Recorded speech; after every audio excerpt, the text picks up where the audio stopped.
Good morning to each and everyone present here. Welcome to the day 2 of the Sustainable Steel Conference 2025. We start with a very interesting session, Green Steel Technology, Innovation and Upgradation. I would like to invite Dr. Swarin Bidarkar, who would be moderating this session, to please be on stage, sir. Dr. Swarin Bidarkar is a Vice President at Electrotherm India.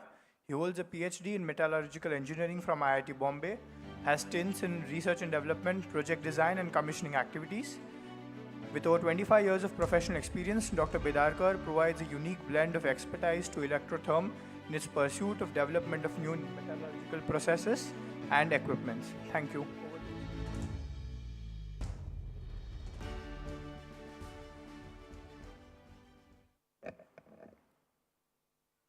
So, good morning, everybody. Respected guests, we will be starting the session on green steel innovation, green steel innovation and upgradation. I would like to call upon a stage to panelists. First, Mr. Bharat Tank. Mr. Bharat Tank is President Sales at Raghav Productivity Engineers Enhancers Limited, has over 3 decades of experience in the steel industry with firms like Electrotherm, DSRM, SRJ Petti and Abyssinia Group.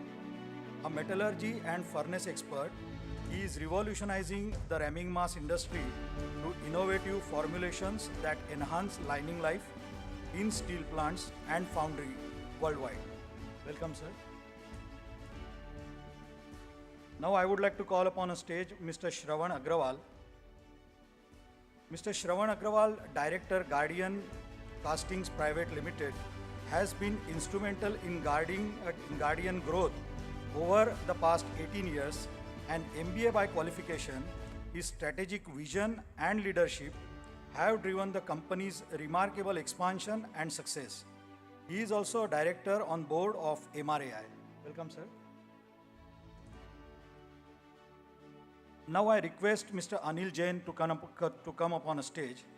Mr. Anil Jain, General Manager Sales at Sino Metallurgic Engineering Limited, brings over 40 years of experience in the steel industry.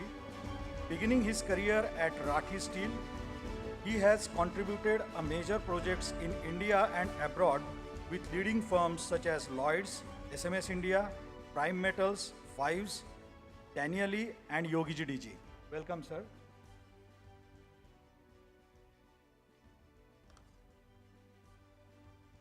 Now I would like to call upon a stage Mr. Amir Syed.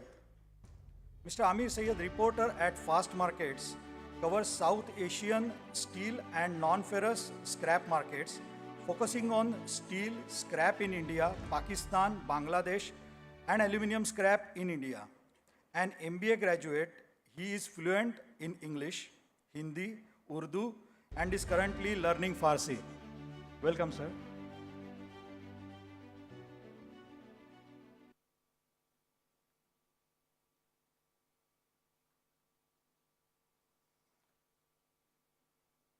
So, good morning, everybody. We will start the session. First, we will have presentations, and then we will have panel discussions. See, the topic, today's topic is really very good, the green steel, innovation and upgradation. Since last few years, so many discussions have been going on across the world about green steel.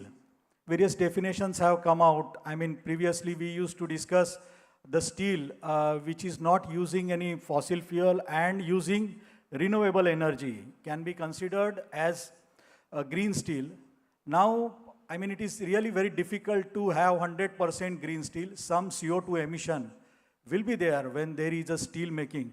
So, various definitions have come up. NIST also has given its policy with ranging from 1600 kg CO2 per ton, 2000 and 2000 and more emissions, and has 5-star, 4-star, 3-star ratings. But I mean, recently last week at Electrotherm, we had some guests from Latin America. And during discussion, they were saying that we also manufacture green steel using charcoal blast furnace. Latin America has so many charcoal blast furnaces. So I was surprised and I asked them that how do you call when you are using charcoal, there must be CO2 emission. So how do you call it green steel? So they say, see, when we cut a tree to manufacture a charcoal or to prepare a charcoal, against one tree, we need to plant 2 or more trees. So when we make this charcoal, it is not a fossil fuel. So they don't consider charcoal as a fossil fuel, and that is why they call their steel as green steel. So there will be CO2 emission during steel making. But in iron making, they say it is green. We are not using fossil fuel. So lot of discussion can be there. As he was a guest, there was not much time for discussion. Otherwise, we would have discussed for 2-3 hours. But see, there are various views, there are various perceptions. And when such sessions are there on green steel, it is really nice. In this session, we expect that we will discuss so many things on green steel and finish the session with some good thought. So now, with presentation, I will start my presentation first, and then one by one, I will ask all the speakers to give their presentation. So, pardon me?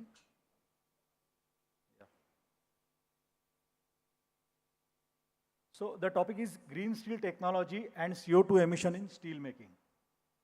I will just give you the brief of Electrotherm. We have 3 divisions: engineering and technology division, steel and pipe division, and electrical vehicle division. In engineering and technology division, we manufacture all the steel making equipment, right from rotary kiln to rolling mill. In steel and pipe divisions, we have our own 0.6 million ton steel plant in Kutch, and we also have electrical vehicles in the name of Yo Bikes. In the steel making equipments, we manufacture induction furnace, rotary kilns, continuous casting machines. We take up DRI turnkey plants along with captive power. We have foundry equipments, productivity enhancements equipment, air pollution control equipments, and induction heating and hardening equipments. We all know there are mainly 3 routes of steel making in India: BF, BOF, that is blast furnace, and basic oxygen furnace route that caters to about 40 to 43% now. Induction furnace route, electric induction furnace route I will call, which caters to 33-35% of total steel production in India, and arc furnace route, which is mainly in alloy steels and flat products. This induction furnace, almost 90-95% people are in long products. This is Electrotherm's presence across the globe. In India and East Asian countries, the installed capacity is about 92 million ton. In Middle East, Iran, Turkey, it is about 6.5 million ton installed capacity. In total, Electrotherm installed capacity is about 105 million tons, so which is a significant if we consider induction furnace steel making. So this is our presence across 77 countries in the globe. Now coming to the topic, CO2 emission during steel making. See, this is a very famous chart. We all know that various sectors are there: energy sector, agriculture sector, then industry sector. So we can see in this chart what is the contribution of various sectors as far as greenhouse gas emission is there. We have just tried to simplify this chart. See, on the top we can see iron and steel, which contributes to about 7.2% total greenhouse gas emission. Whatever is there, greenhouse gas emission, 7.2 is the contribution of iron and steel industry. Now, in this presentation, we will see various routes of steel making, how CO2 emissions are there, that is in BF, BOF or electric furnace steel making. What is the CO2 emission in scrap melting, and if we add it to DRI in induction furnace, so what will be the effect on CO2 emission? We will see that. Effect of CO2 on direct rolling, and important points about induction furnace steel making and CO2 emission. So if we talk first about iron and steel industry, see, there are various capacities of these routes. It's not that any route can cater to any production capacity. See, if we really want to install larger capacities, then BF, BOF route is always preferred.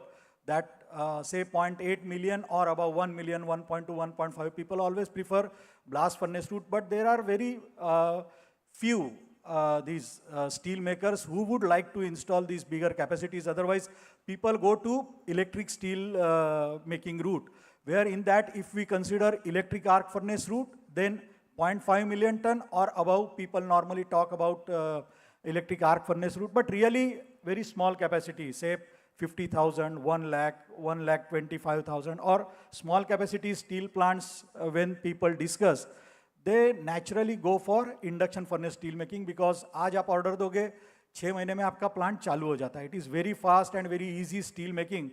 So this is the thing about induction furnace steel making. So if we want to study CO2 emission, for every process, there is carbon flow diagram. It is a common practice to study carbon flow diagram. So we will see in each route how carbon flows and what is the CO2 emission. See, this is about BF, BOF route. This includes, BF includes iron making and BOF is steel making. So here, it shows, the carbon flow diagram shows about 2000 to 2500 kg CO2 emission per ton of steel. See, Government of India has given target 2200 for India. I mean, presently it is 2500, it should come down to 2200.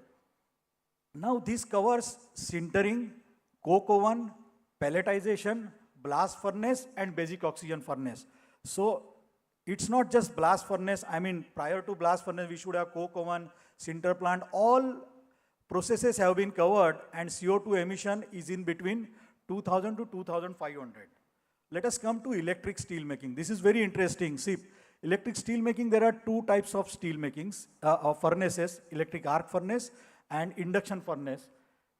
Electric arc furnace, two types of energies are used, though it is electric steel making, but two types of energies: chemical energy, which is used or generated by combustion of oxy-fuel burners, diesels, natural gas, graphite, carbon injection is also there, and then electrical energy. But the case is not the same for induction furnace. When you come to induction furnace, there is no chemical energy.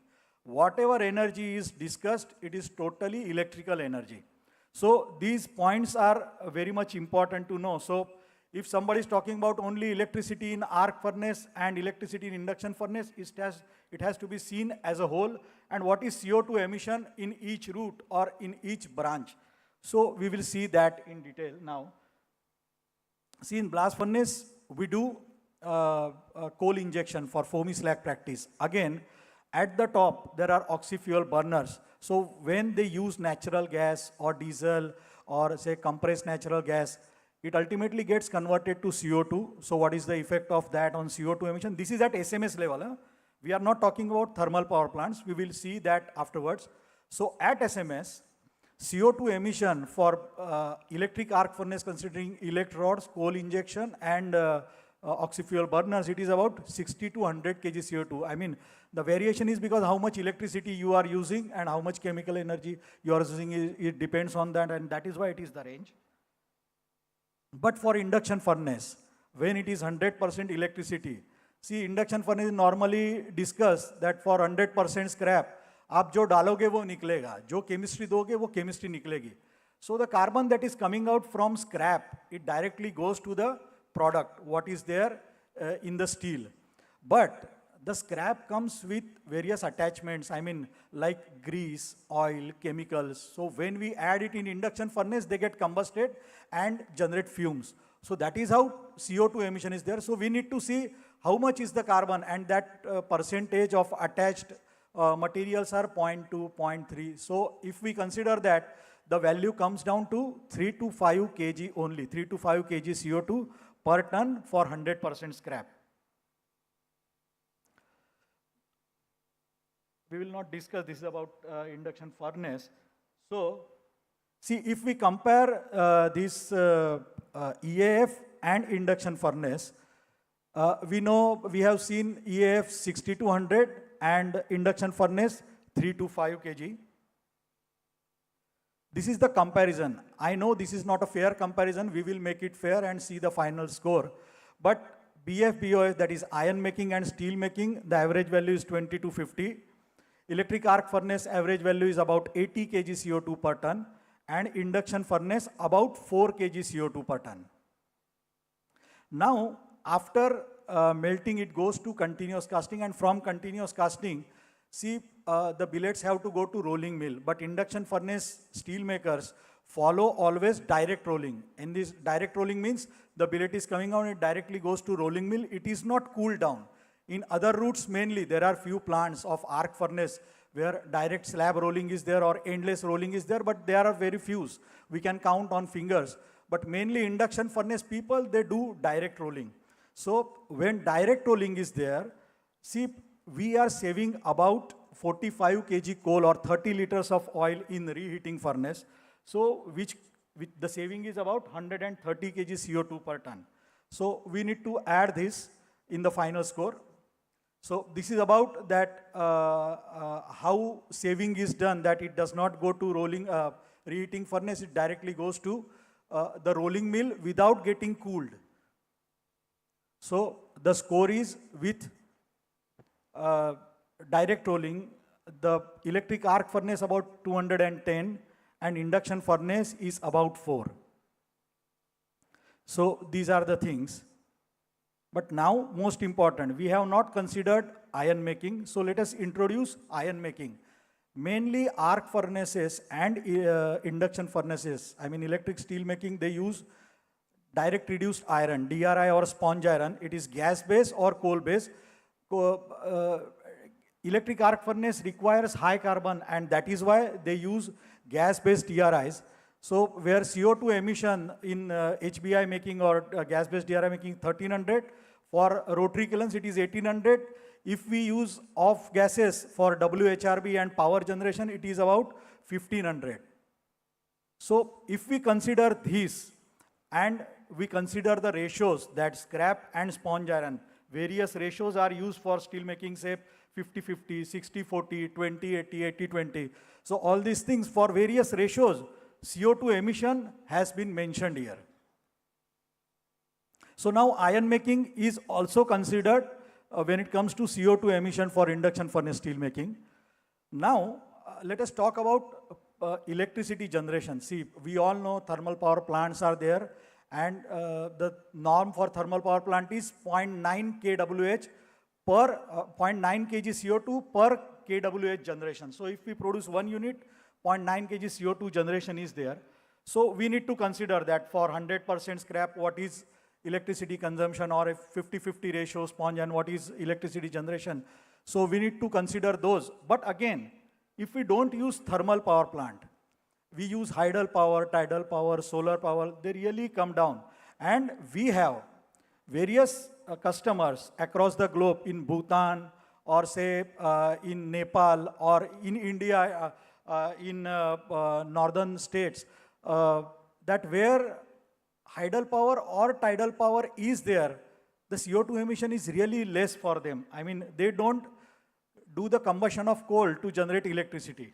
So if we put all together and if we try to draw some chart, then we can see this is induction furnace attached with thermal power plant, with continuous casting machine, with reheating furnace, with rolling mill.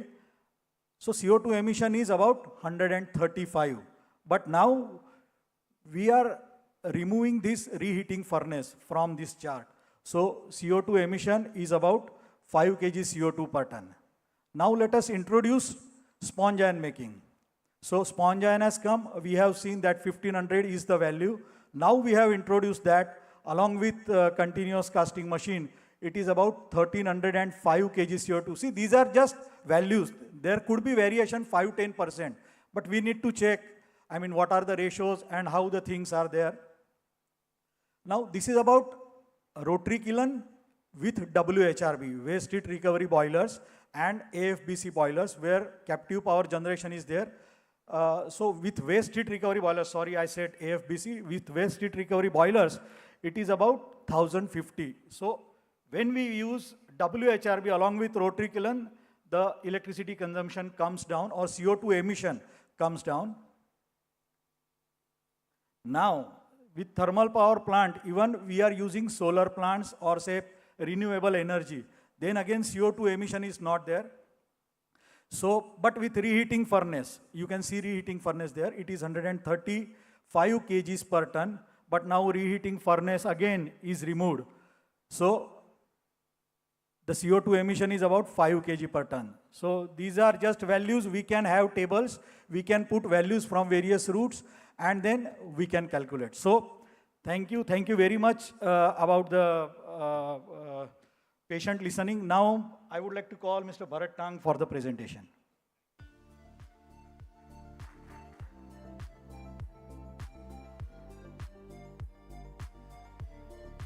Welcome, Bharat bhai.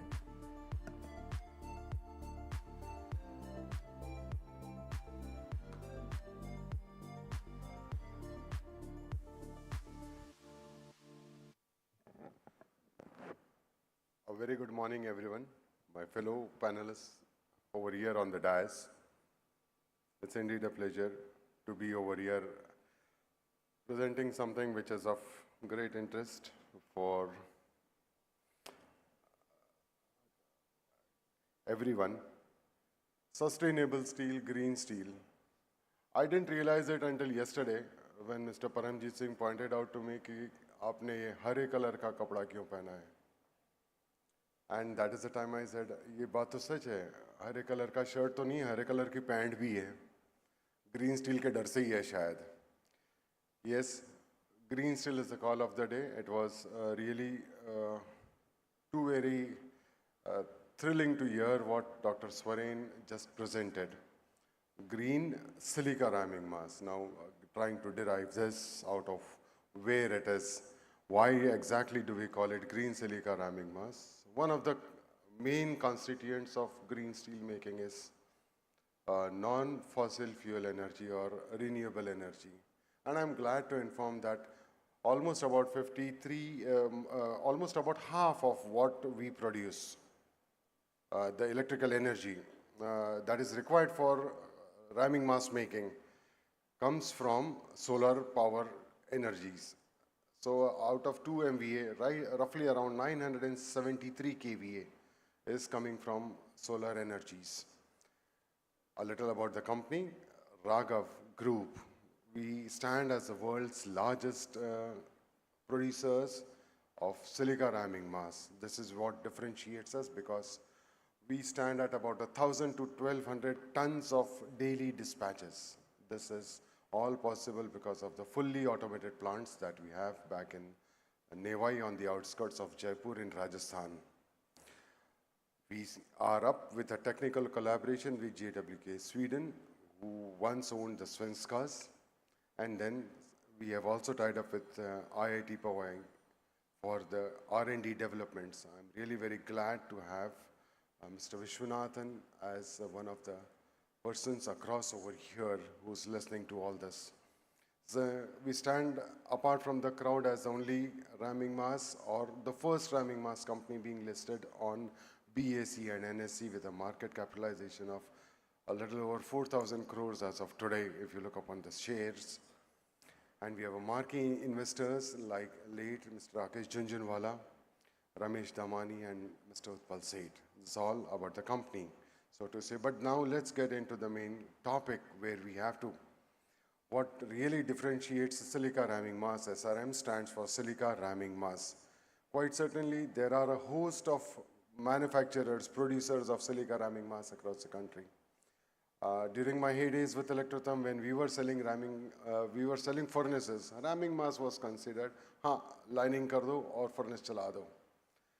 But then, getting more deeper into the subject matter, I do realize that there is a lot of technology, thought, deep thinking, process control, engineering, everything that goes into ramming mass. It is the first and the foremost thing. It has to be the grain size distribution, which is lesser followed by many of them. Grain size distribution is very key to getting the right kind of a compaction. And the right kind of a compaction or the grain size distribution is a constituent of 2 parameters, the grains and the fines that are contained within the ramming masses. The grains again have a specific ratio into what ratios of 7 millimeters, 6 millimeters, 5 millimeters should be added in order to get the best of the compactions. And this is what we do at Raghav. We follow a patented chart. This is what gives us, or the ramming mass that we produce, one of the best densities of ramming as well as the bulk densities. Quite certainly, as Dr. Swarin just mentioned a while back, we are a country with lots of diversified working. There is melting in foundries, there is melting for steel making. For the steel making, there is melting using scrap as a basic raw material, and there is sponge as a variant on the eastern and the southern parts of the country. Again, within sponge, we have pellet sponge, which is a newcomer in this particular raw material category. Furnace capacities keep on varying from as low as about 10 tons, 12 tons to as high as about 50 tons of capacity. Not all of these furnaces can have the same ramming mass. It needs to be different. Applications are different. Raw material mixes are different. And this is how we need to categorize and we need to provide a customized solution for each of the applications. That's what we do at our Raghav Productivity Group.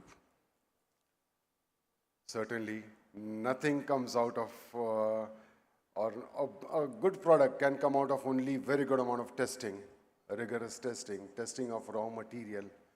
Testing of raw material is starting right from the quartz that comes into the factory, the hardness of the quartz and the softening point, which is mostly forgotten by many of them.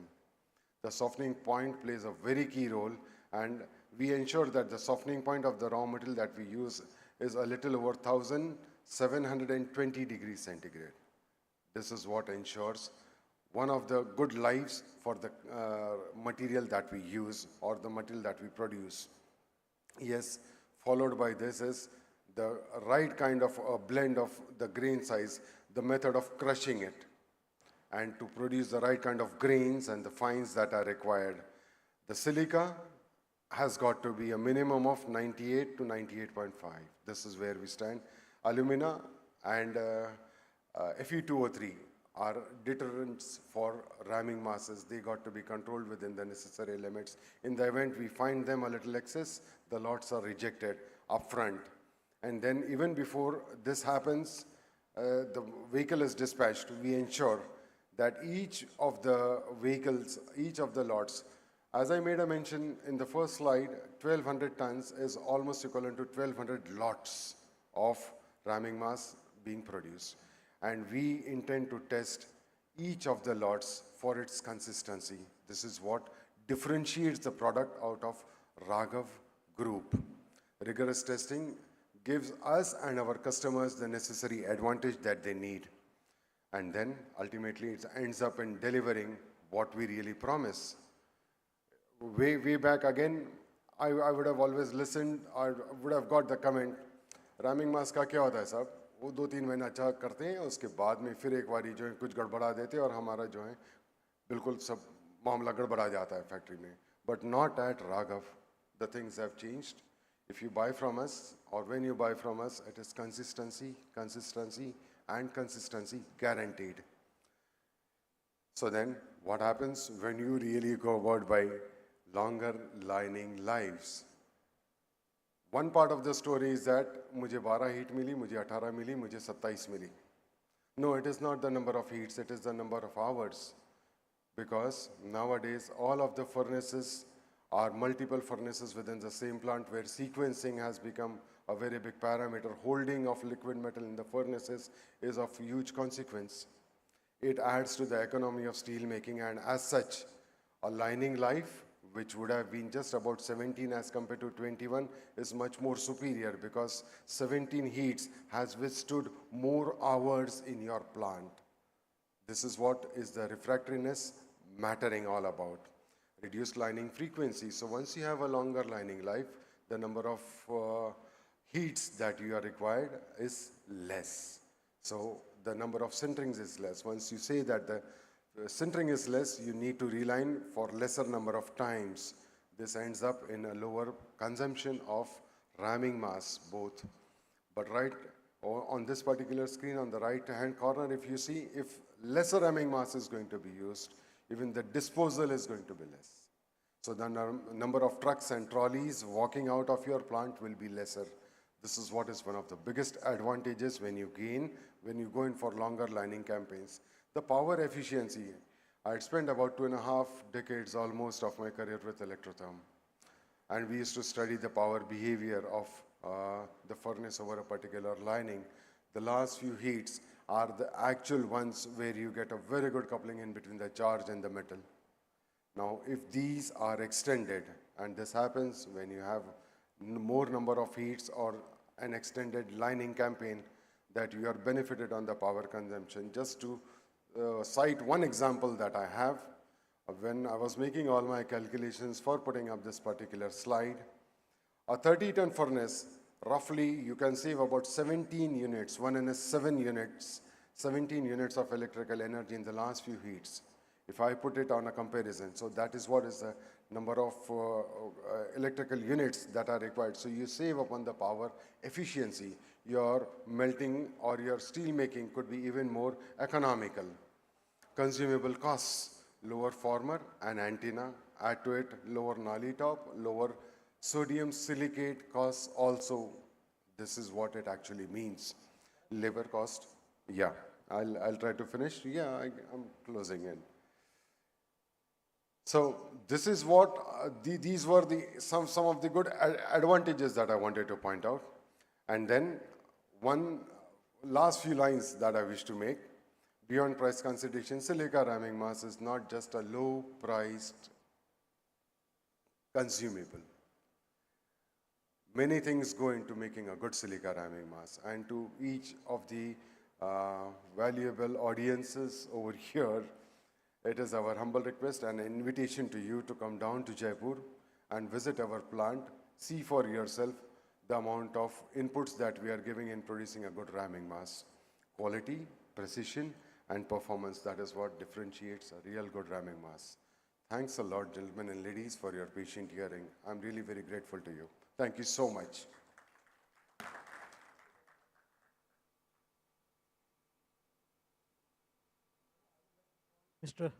Okay. Thank you, sir. Now I would like to call Mr. Anil Jain for the presentation.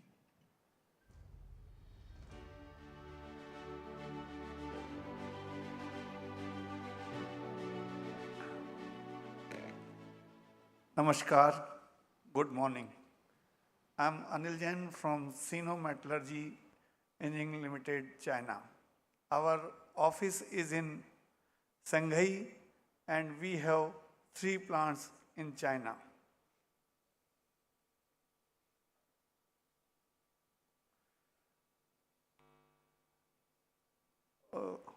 Just a minute. We have very good technical team in Thailand, in China, in Vietnam, in India, and now we open an office in Italy. Our value is we are dedicated to fulfill our commitments, works, and action with almost accountability. We strive to achieve superior performance and outstanding result. This is our portfolio. We provide hot rolling mill like bar mill, wire rod mill. Wire rod mill we recently commissioned in China with speed 102 meter per second. So many rolling mills and bar mill in India like Rungta, Rashmi, Action Ispat in India. We have cold rolling mill technology, steel melting shop, and all other equipment related to steel plant. So, in this slide, I want to show why Sino. We have professional team, knowledge of innovative and unwilling comprehensive of achieve outstanding result. We have high-end technology. Budgetary option. We have high budget rolling mills and medium budget rolling mills also as per customer requirement. We believe in building long-term customer trust. Our MD, Mr. Bond say, we not build only machinery, we also build the relationship with our partners. We have EF sustainable green steel production as I saw in my this slide. We have continuous horizon feeding and preheating, low electrode consumption, short tap to tap time, advanced slack control, flexible raw material use, lower maintenance and investment cost, green steel ready and advanced automation like L2, level 2. This is our hot rolling technology advance. We have next generation mill, high speed bar mill, TMT, rebar mill, wire rod, merchant mill, section mill and hot strip mill. High speed bar mill, we have 1.5 million ton per annum at 45 meter per second. Rebar mill achieve a high very yield up to 98% we claim. Advanced quality system for FE415, FE550 and FE600 grade. Wire rod mill, we have twist free rolling up to 0.7 million ton means 7 lakhs per 7 lakh ton per annum at 110 meter per second. Oil film bearing laying head for smooth operation. Section mill, we equipped with the latest technology equipment like universal stand and convertible stand and advanced automatic stacking system. This is our some equipment pictures shown in my this slide. This is Sino convertible cantilever stands. Video please.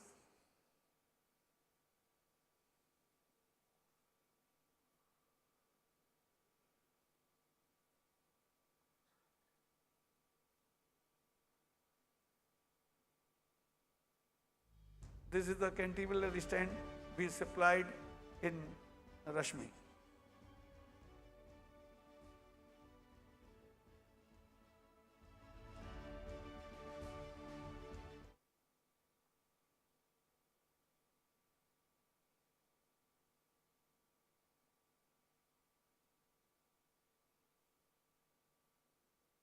Also a short video regarding automatic coil handling area.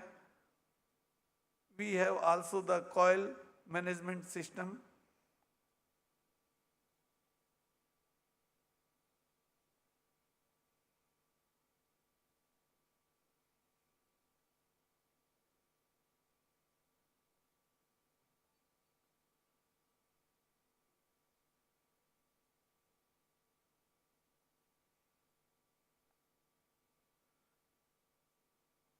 Thank you, sir. Thank you to all. Dhanyavad for organizers. Thank you. Big thank. Namaskar. Thank you very much, sir. Now I would like to call upon Mr. Amir Sayyed for the presentation.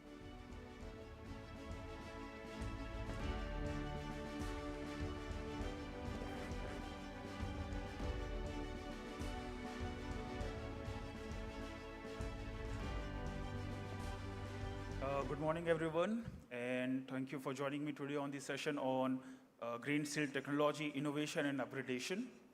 I am Amir Sayyed, working as a price reporter at Fast Markets, where I cover steel and aluminum scrap in the South Asian region.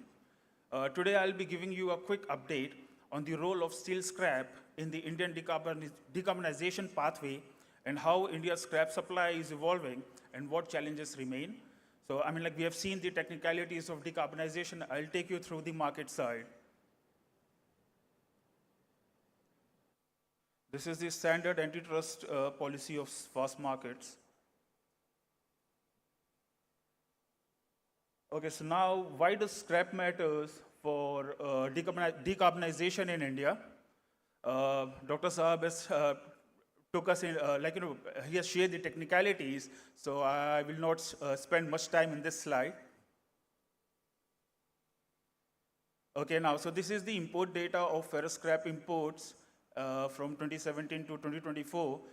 We have seen a surge, a remarkable surge in imports during 2023.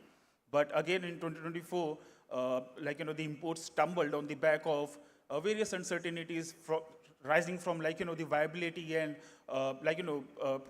viability and pricing of sponge iron as compared to steel scrap for making billets. So this is one of the major reasons why we have seen a drop down in scrap imports during 2024. But again, in 2025, during January to August, we are seeing some upticks in imports, especially during the first half of 2025.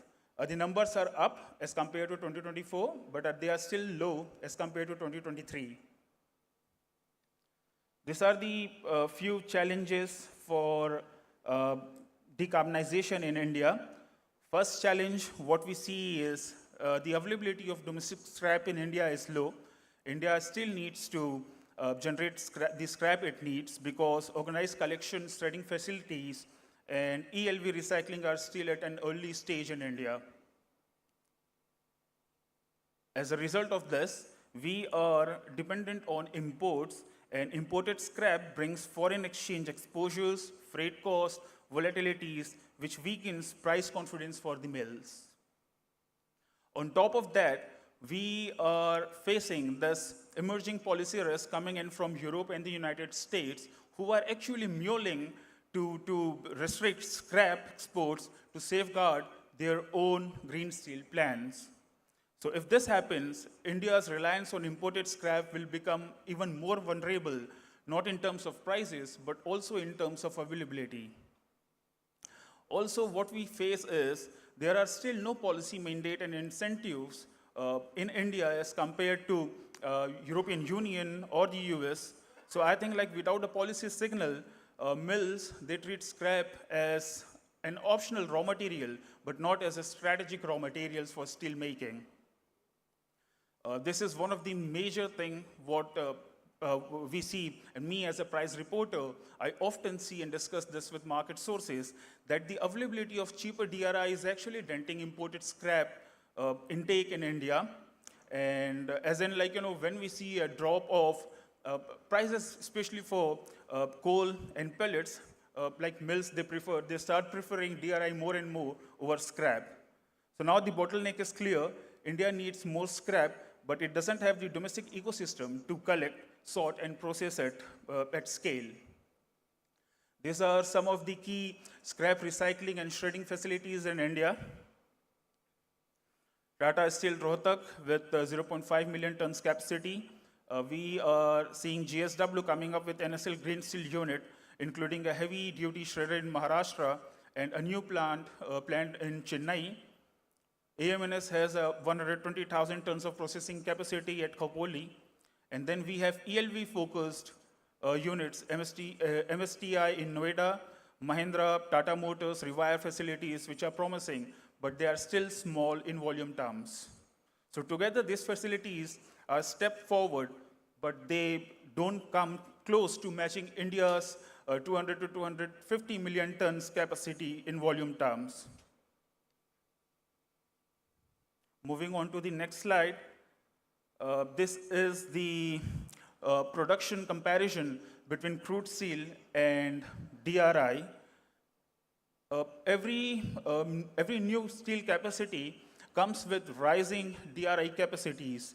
So if DRI is taking the share, I don't think that mills would be privatizing imported scrap anytime soon. So let's look at the DRI to billet margin trend over the past 12 months. This chart shows the DRI to billet margin, and you can see clearly an uptick from November 2024 through June 2025, right before the downtrend that started during July 2025 on the back of monsoon and extended rainfalls across all India. So to be clear, the spread shown here is calculated on the back of industry standard conversion cost of around 12,000 to 12,500 rupees to make billet from DRI. And the next slide shows the conversion from scrap to billet. And for this comparison, I have taken rupees 10,000 per ton for making billets from scrap. So all through the year from November 2024 through October, I think like hardly 2 to 3 months, we saw that like, it was actually profitable to engage more and more scrap to make billets.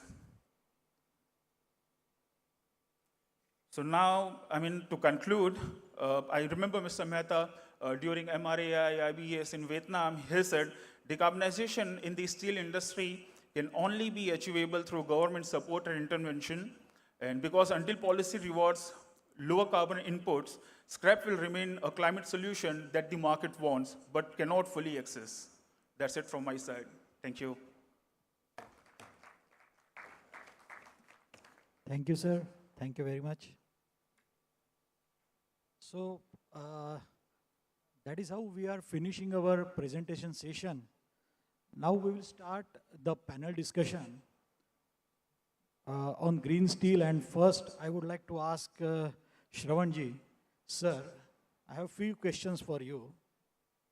That you are into induction steel industry for so many years. I mean, you are located in Vada, you must be using scrap. I mean, I don't know what is your ratio, but considering Vada, the most probable use is scrap. But I would just like to ask you that what are your views on innovation and upgradation as far as green steel is concerned?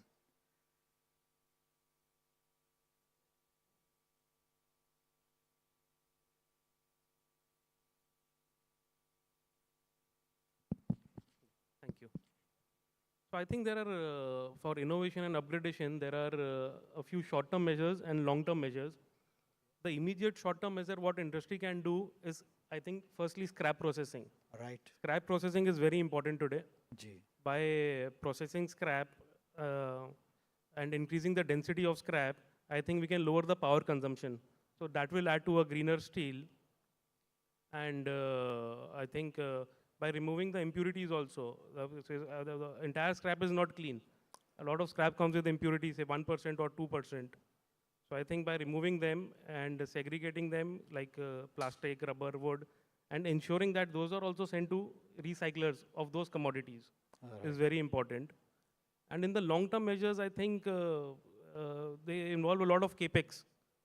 Like if you go for solar power or green hydrogen, I think green hydrogen is a few years away, but immediately what we can do is start converting whatever megawatts we can add to solar power. The industry should start doing that. So that means you want to say cleaning the raw material before they go to the Yes. steel making. Yes, I mean, that is a great And view. of course, people are doing some environmental friendly measures, like all our steel plants are zero discharge. Yes, Even we are processing slag today, which is going for making, we are making sand and going to the construction industry. Ji. I think all the APC dust is also being sent to processes now, which was earlier, we were using for landfilling. And yes. all our plants are zero discharge of water. 100% water is recycled. Yes, So that yes. everyone is doing. And another step what we can do is now people have started rainwater harvesting. All the plants are ensuring that no water is, That is goes great. flows out of the plant. Everything is harvested. Yes, yes, that is great. That is great, sir. The next question to you is, I mean, what are your views on incentives and challenges for steel making, especially green steel when it comes to the picture? So, I mean, what are incentives and challenges that you are facing now? I think the biggest challenge today for green steel is in the procurement side. Okay. All the government tenders today specified the grades and brands of steel. But I think they should start mentioning the minimum recycled content in your procurement. Oh, yes. I think that is the way forward. And I think at the last Ministry of Steel conference in Delhi, the Ministry of Steel had proposed a rupees 100 per ton incentive for every point of reduction in carbon footprint. So I think that is a good measure for industry to upgrade. Industry will definitely upgrade.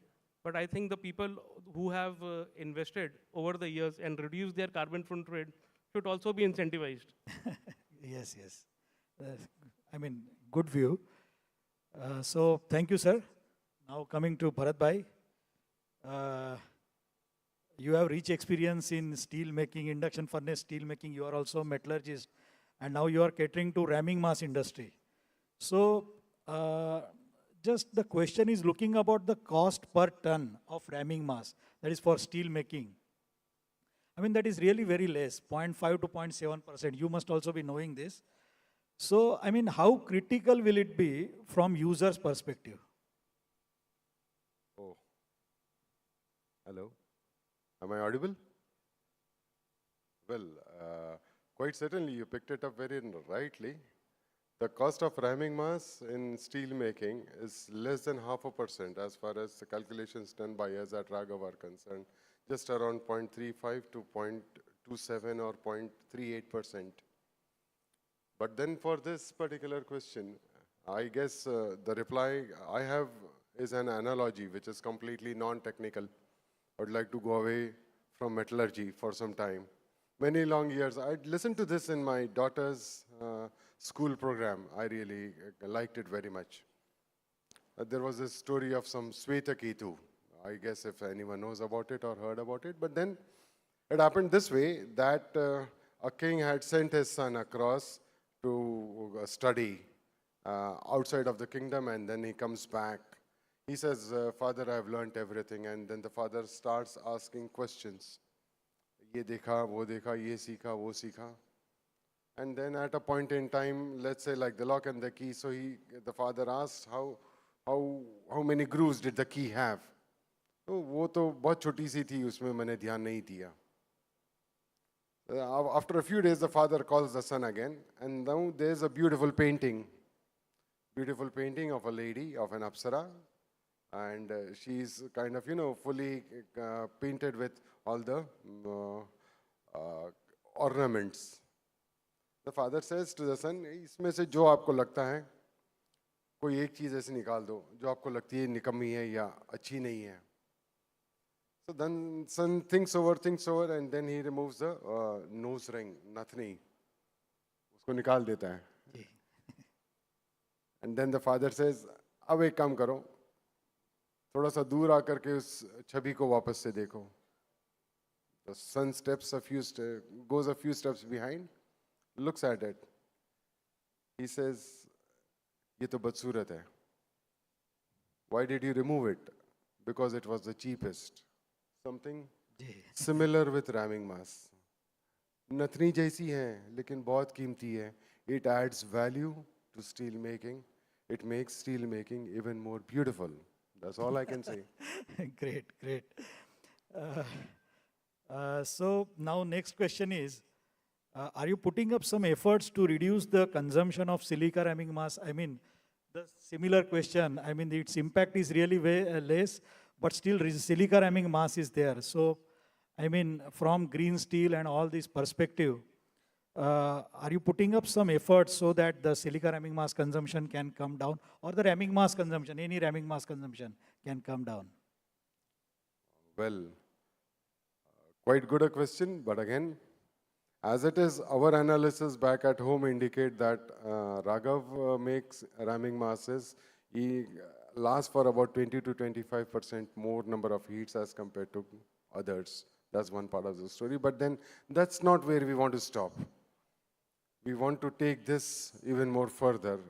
In fact, I'm really very glad that once again, Professor Vishwanathan is a part of this particular audience over here. We have tied up with IIT Powai for our next R&D project. The number of heats, the number of hours that our ramming mass can sustain, we wish to take it even more further. Now, this can be done by putting up some special additives with the ramming mass. Slag is the main culprit anywhere if you go to see. If we can address the slag reaction on the ramming mass by way of addition of some good chemicals or a combination of those. I'm pretty confident that we will be able to achieve not less than about 30 to 40, 50, 60 heats on a single campaign. Great, A single campaign. great. Sitting with my fingers crossed. Would not like to make false promises, but yes, the next few months and the coming few years will certainly speak of our efforts. And this is what will actually, in my opinion, will be our contribution to sustainable steel making. No, that is really nice. I mean, silica consumptions are less, and you are saying that further you are trying to bring it down. So that is really a great thing. Now, next, my questions are to Amir sir. You gave a nice presentation about scrap and how the demand of scrap is changing over the years. So I would just like to ask that how do you see Indian scrap buying prices competing with the global market, especially Turkey and South Asian countries? Are you audible? No, it is not on. Hello? Yeah.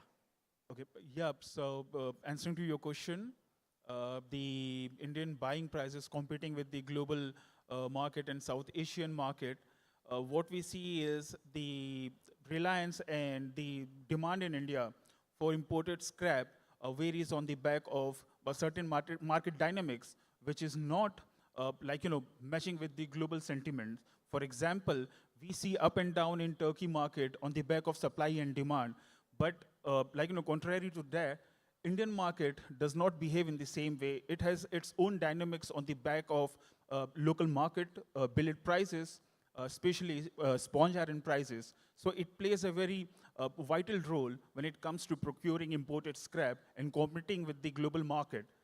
Answering the second part as compared to the Pakistani buying prices as compared to Bangladeshi prices, again, I would say that they are just reliant on imported scrap, unlike India, which has its own captive sourcing for DRI and local scrap.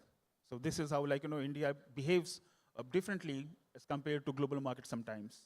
But like you said, Bangladesh and Pakistan, they don't use DRI. So their prices, I mean, the variation of prices and demand is different than what you see in India? Quite recently, we have seen, as in maybe from last year, this year, because previously, these three countries were we are moving in the same direction, but especially late 2024 and 2025, India is completely different than Pakistani and Bangladeshi prices, just because of sponge iron usage. Oh, okay, okay. Now, next question is, why do you see scrap is the most comfortable way to attain decarbonization goals in India? What are your views?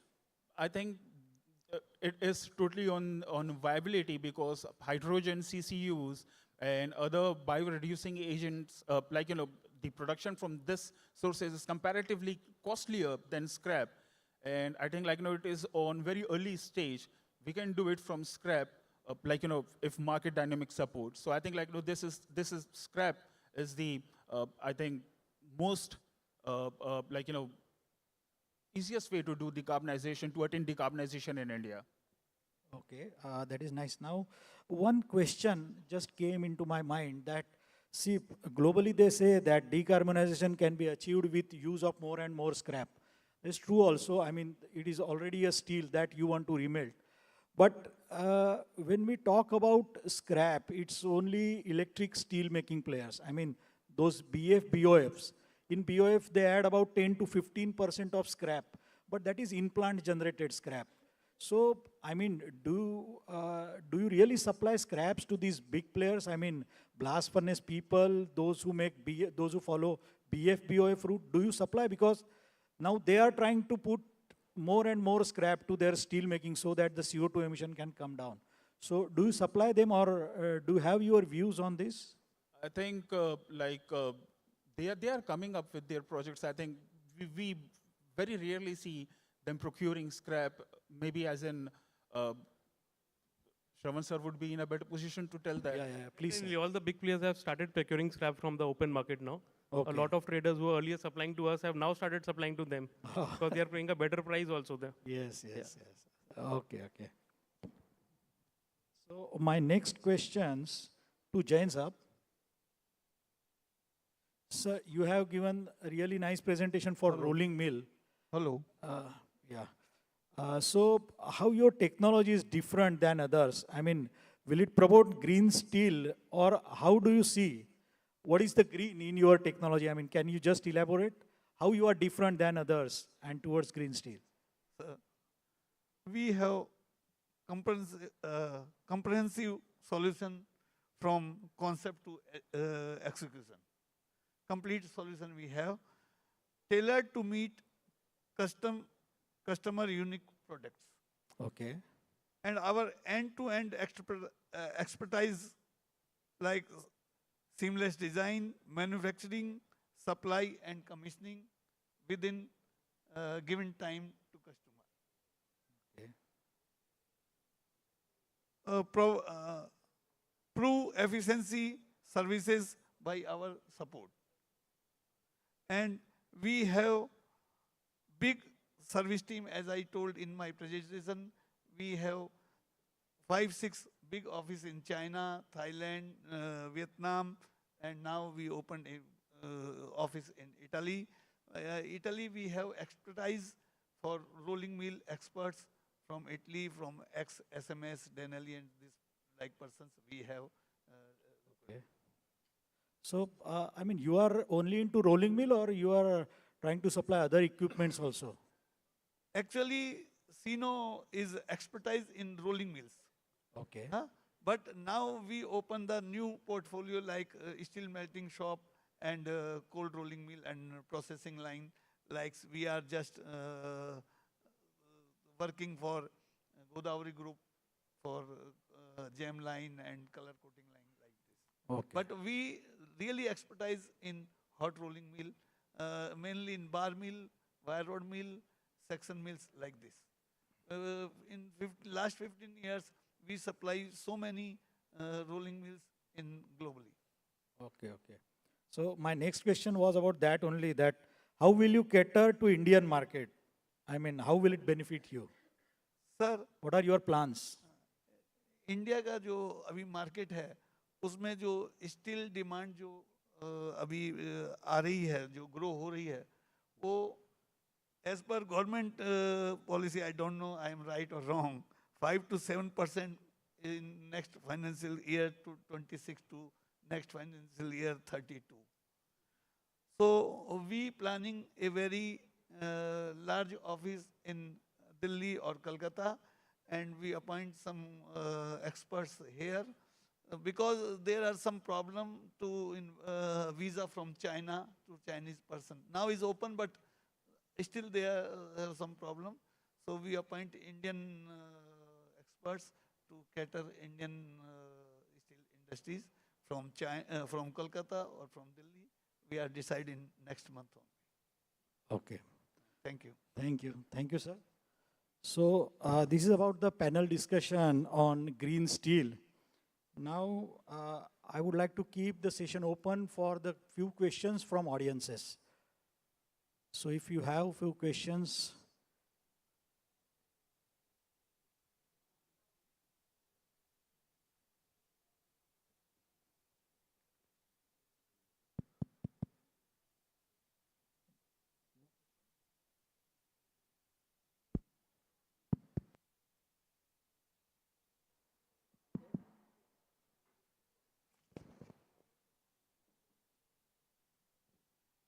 Hello. Yeah. So I like to call Mr. Zain Nathani from Nathani Group to give mementos to the presenters.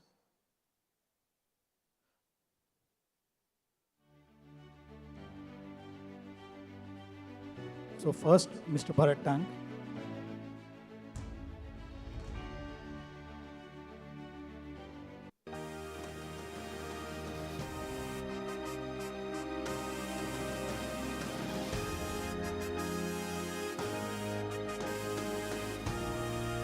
Jain Saab. Jain sir.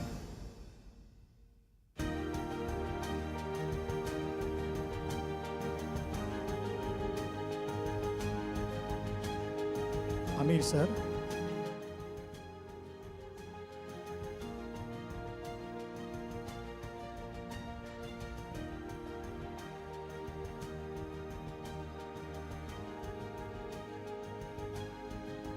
Sir.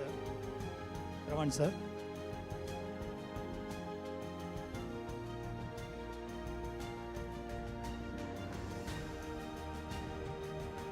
So, thank you. Thank you very much.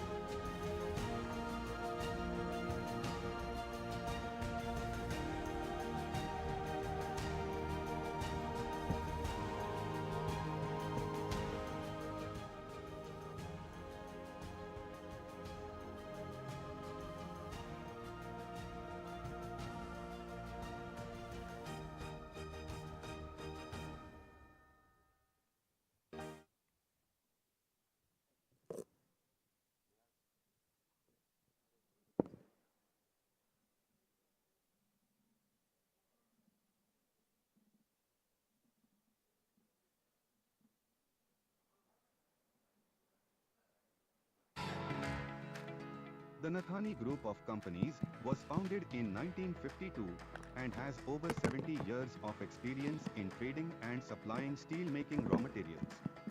The chairman of the group, Mr. Iqbal Nathani, is one of the pioneers of the Indian scrap industry and is also one of the founders of MRAI and continues to be President Emeritus.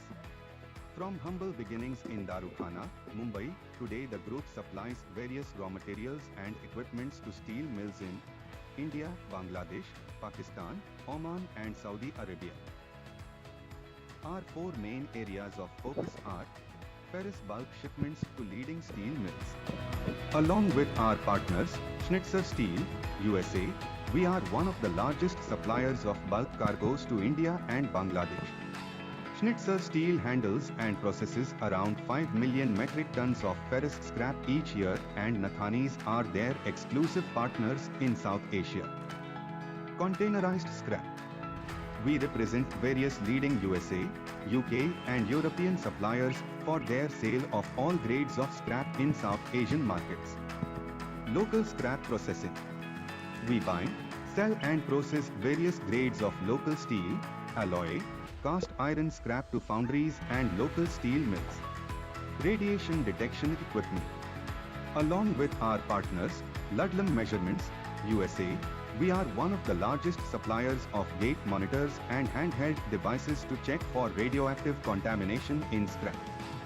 We have recently installed and commissioned gate monitors at various end-of-life vehicle recycling units across India.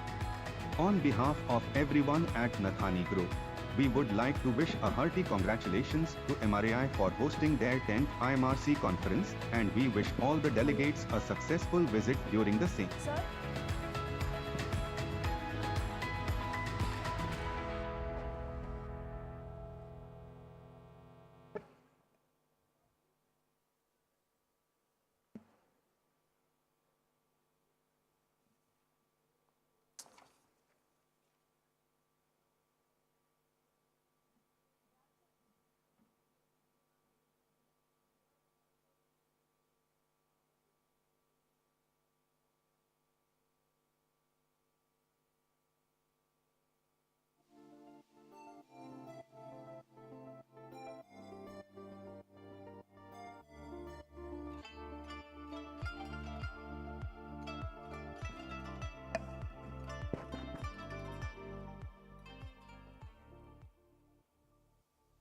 Okay.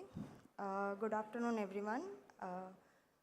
I would request everyone to settle down for our next session. First, I would like to thank Dr. Swaren sir and all the esteemed panelists. That was indeed an extensive and informative session on green steel upgradation and technology.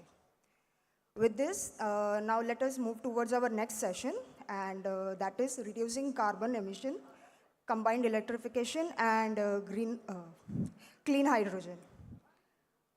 So we have Dr. Vishwanathan Nurni as a moderator for this session.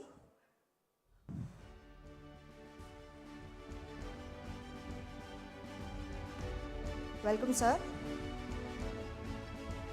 Dr. Vishwanathan Nonni is the Sajjan Jindal Steel Chair Professor and Head of the Department of Metallurgical Engineering and Material Science at IIT Bombay. With over 2 decades of teaching and research experience, his work spans process metallurgy, blast furnace operations, steel making, and iron ore agglomeration. A distinguished academic, Dr. Nonni holds a PhD in metallurgy from ISC, Bangalore. Over to you, sir.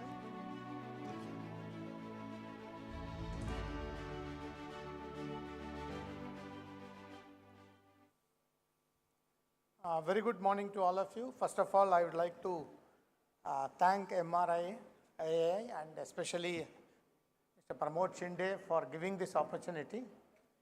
I think probably I am the only academician here in this gathering. Of course, now I see the last 4-5 years I have been attending such gathering. That also shows the industry as well as academia are coming closer and closer, and that is very important to create the ecosystem of innovation in the country. This particular the panel discussion session is reducing carbon emissions, combined electrification and clean hydrogen. That is the panel discussion we'll have. So we have a very distinguished panelist. So let me call one by one. So I would like to call upon Mr. Ashwini Kumar Bhatia, Managing Director, ARS Steel and Alloy International Private Limited.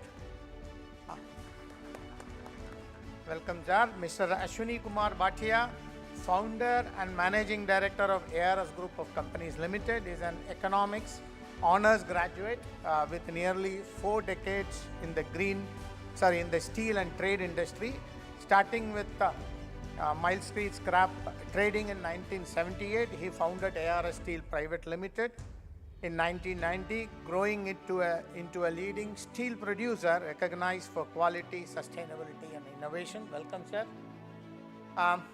Next, I would like to call upon Mr. Keyur Shah, Managing Director, Mono Steel. Mr. Keyur Shah, Managing Director of Mono Steel India Limited and Director at MRAI, leads one of the Gujarat prominent steel manufacturers producing steel bars, bright bars and MS bars. Under his leadership, the company champions sustainable steel making and responsible recycling practices in the Indian steel industry. Welcome, sir. Next, I would like to call upon Mr. Rohit Agarwal, Project Head, Steel Recycling Business, JSW Steel Limited. Mr. Rohit Agarwal, Project Head, Steel Recycling Business at JSW Steel, has over 15 years of experience with leading steel companies. He has played a key role in decarbonization efforts and scrap supply chain development, driving growth sustainability in the Indian recycling industry.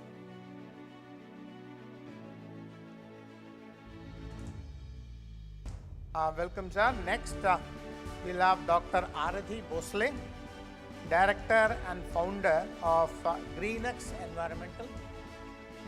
Dr. Aradhi Bhosle. Yeah. Welcome. Dr. Aradhi, Director and Founder of Greenex Environmental, has over 15 years of experience in sustainability, life cycle assessment, and carbon and water footprint studies, a PhD researcher in wastewater innovation. She holds certification from IGBC, Griha, LEED, and C2 as carbon, CII as a carbon footprint professional. Welcome, Dr. Aradhi Bhosle. Now, I also would like to call upon Ms. Amrita Kanderkar, Steel Market Reporter, Argus Media. Welcome. So, Ms. Amrita, Steel Market Reporter at Argus since 2024, covers pricing and news on Indian domestic finished market. Previously, a financial market reporter with Reuters. She holds a master's degree in journalism from Symbiosis Institute of Media and Communication, Pune. So, welcome once again to all the panel members. So, let us start the panel with a presentation. So, first I would like to give a brief presentation just to give my views, and then followed by the panelist who wants to give a presentation. So, first a small presentation from my side. So, of course, just to tell you, I belong to the Center of Excellence in Steel Technology at IIT Bombay. Just to tell you, IIT Bombay has been pioneer when it comes to iron and steel making. You know, we have more than 25 faculty members working in this field. And we are also, especially knowing the needs for the country in terms of steel, you know, especially if you want to have the dream of, you know, realize the dream of developed country, steel is going to play an important role. We all know that. So hence, we have IIT Bombay has made sure that there is sufficient expertise when it comes to steel making. So that is the thanks to Ministry of Steel that we established 2014, you know, the Center of Excellence in Steel Technology. And with that, you know, we have been, of course, working with all the major steel plants so many years.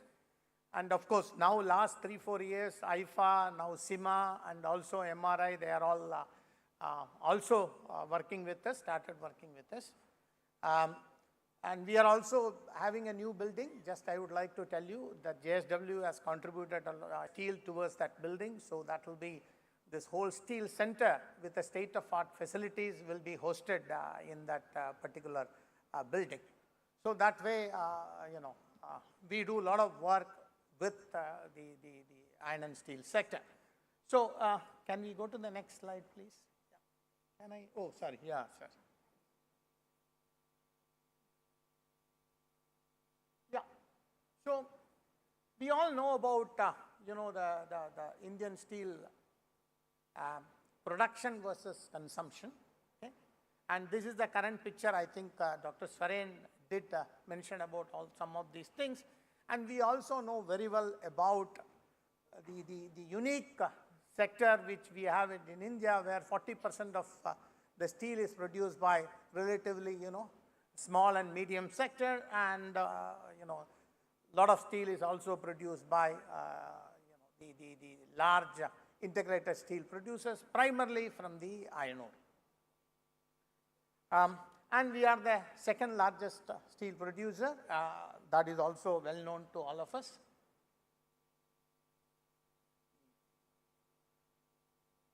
And on one hand, you know, if we want to produce by 2030, we wanted to reach some 300 or so, and then 2047 or so, 500, etc. These are some of our goals. But at the same time, we have also, you know, when it comes to emission, we have also signed some of the, you know, world level agreement where we want to actually reduce the carbon emission. So on one hand, we want to produce, and on the other hand, we also want to reduce the carbon emission. So it's a big challenge, and possibly we have to convert this challenge into opportunity. And I can tell you that Ministry of Steel, and also, for example, not only in steel making, I can tell you that, you know, we are also working with MRI on the rare earth, you know, minerals also, and IIT Bombay has been recognized as one of the Center of Excellence. So MRI is partnering with us. So in those also, again, these are all connected with the greening of the, you know, energy sector, many other sector where rare earths are also going to play an important role. So hence, you know, it is very important that academia and the industry and the organization like MRI, we all work together. And of course, on the other hand, the steel industry also employs more than 2 million people directly or indirectly, especially the small and medium scale, they do employ, especially I have visited, for example, Jalna many times, and I know how the scrap is getting segregated by so many people together, and that's the way they achieve the composition, etc. And this is the, again, how we want to bring down the CO2 emission. So, beyond the 2030, we have our plan is to really go aggressively, and by 2070 or so, we want to reach the zero emission. This is what at least our ambition as far as Ministry of Steel, government plan is concerned. So we all have to work together this plan. But I can tell you there are challenges, and we have to see how we can meet those challenges. Let me tell you, when it comes to green, of course, two things. One is we are talking about hydrogen being used. And the other thing is, even if you want to produce hydrogen, it is energy which is important. So at the end, greening depends on greening the energy. That means energy sector is going to play a very important role. We all know that. And that is going to actually a big challenge for us. Okay? So if you look at the challenges, that's what I'm trying to put. Energy is going to be the most important challenge, followed by processes and how we can innovate and manpower. So I just want to briefly go through them. So if you look at the renewable energy component now, I have taken it from the Niti Aayog. You can see at the bottom figure. Still our renewable energy component is much less compared to, the coal or oil, etc. And we also know that renewable energy, when it comes to grid stability, there are challenges. And also the critical minerals needed to sustain renewable energy is quite huge, and that challenges is also very, we need to make sure that those challenges are also dealt with properly. Then only we will be able to achieve those things.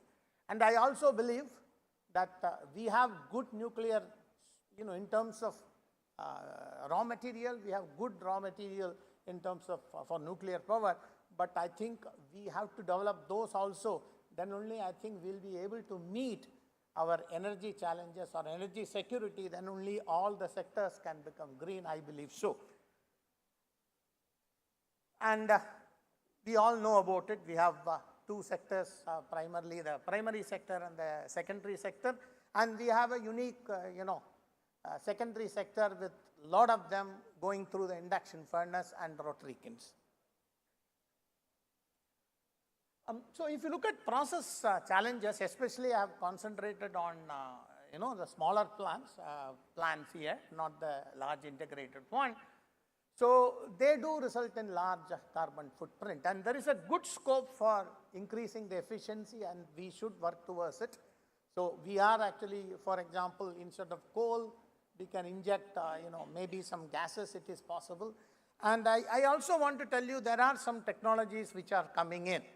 For example, you can use a blower, I should say, a turbo machine, which can actually produce hot gas at around 700 degrees Celsius. Already such technologies are being talked about. For example, Siemens Energy is one such group. I know there are also others. So if such technology comes out, and they talk about 95% efficiency of conversion, that means electrical energy to heat energy, then probably, if we can put it in a rotary kiln with the primary air, that can reduce the carbon emission. So some of these things can be explored. We need to explore those things. And again, we know about operating DRI furnaces with acidic lining is a challenge because, that erodes the furnace lining. And again, induction furnace are difficulty using high carbon DRI because we cannot blow oxygen there. That is the other challenge. And the other thing is steel cleanliness, because induction furnace are outside India, and within India also I have seen there are some concerns about induction furnace cleanliness of the steel. So how to address these things need to be looked at. And of course, when it comes to recycling, the segregation of scrap is something which we need to look at. Of course, we also looking at the Indian economy, ours is a labor intensive, so how to strike a balance is something we need to think about. Tramp element control is a big problem, and that is going to come as in more and more recycling is going to happen. Copper, tin are the major culprits as far as tramp elements are concerned. And again, as I told you, the operating with more proportion of DRI, and because of acidic lining, phosphorus control, and steel cleanness. Again, these are challenges as far as the recycling steel is concerned. And as far as using electrical energy is concerned, of course, EAF has high capacity and oxygen blowing is possible. That's the advantage we have. But induction furnace, of course, Dr. Swaran mentioned the carbon emission is much less compared to electrical arc furnace. So, but the capacities are low. So again, we need to look at those aspects. And there are also possible to use induction and resistance heating in place of wherever we are using fossil fuel. Some of these things are already happening. I know that, induction heating is being used for billets, etc., before it goes for rolling.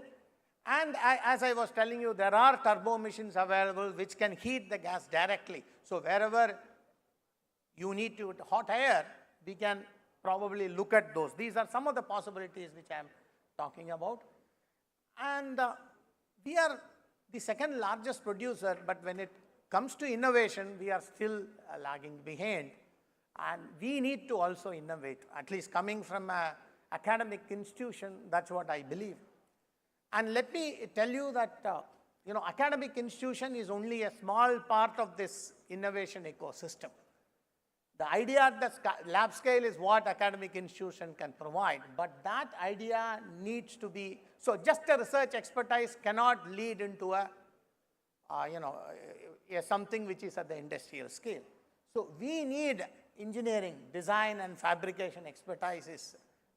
It is there in the country, I should say that. For example, when I look at some of the companies who are serving, for example, the smaller scale industries, there are engineering and design, expertise is available. These are scattered. We need to come together and we should innovate. And for that, we need to have pilot plants. Again, Ministry of Steel is promoting those things, but these pilot plants have to be done through engineering and design within the country, then only it will happen innovation. Just I want to make also a statement regarding Jugaad. Jugaad is something a good thing. We are proud of those things. Jugaad as a starting point is an excellent thing because that is the idea. But to make the Jugaad to a proper engineering solution, you need systematic studies. I think we have not done that enough, and that is why you see, for example, you may get 70% with a Jugaad, but the 30% somebody out abroad getting it, if we have to reach that level, the Jugaad is a starting point. We need to do more than that. Okay? And again, manpower, we need to think about it. Paranjit Singh is keep on talking about, skilling the manpower. You just look at South Korea versus India, you will see the difference, how the manpower, how different they are as far as India is concerned. If we have to innovate, if we want to green the steel sector, we need people who are more skilled. That only we need, SOPs which are planned, and we have to be disciplined, then only we'll be able to produce quality steel and green steel. So these are my initial thoughts. With this, let me thank you once again for giving this opportunity. Yeah. Okay. Yeah. So now we will have a presentation from our panelist. Let me just give me a second. And I would request all the presenters to finish the presentation in 10 minutes. I don't know how much time I took myself. I didn't look at the time. On behalf of Mr. Ashwini Bhatia, I think Aishwarya, she will be presenting on low carbon emission steel for net zero buildings. Yeah, please.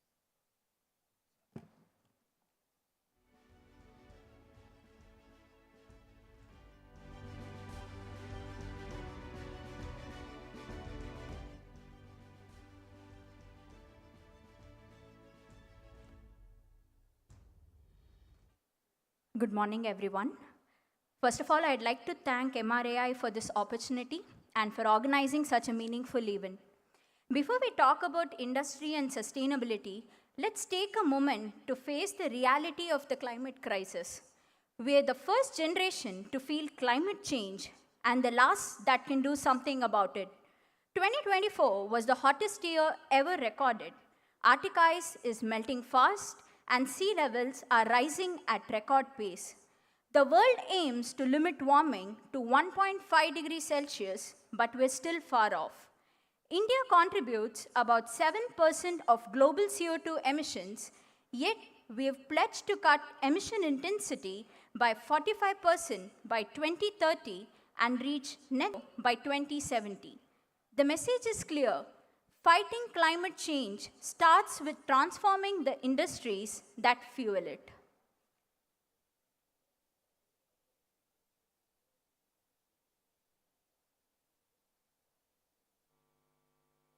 The construction sector alone accounts for nearly 40% of global CO2 emissions.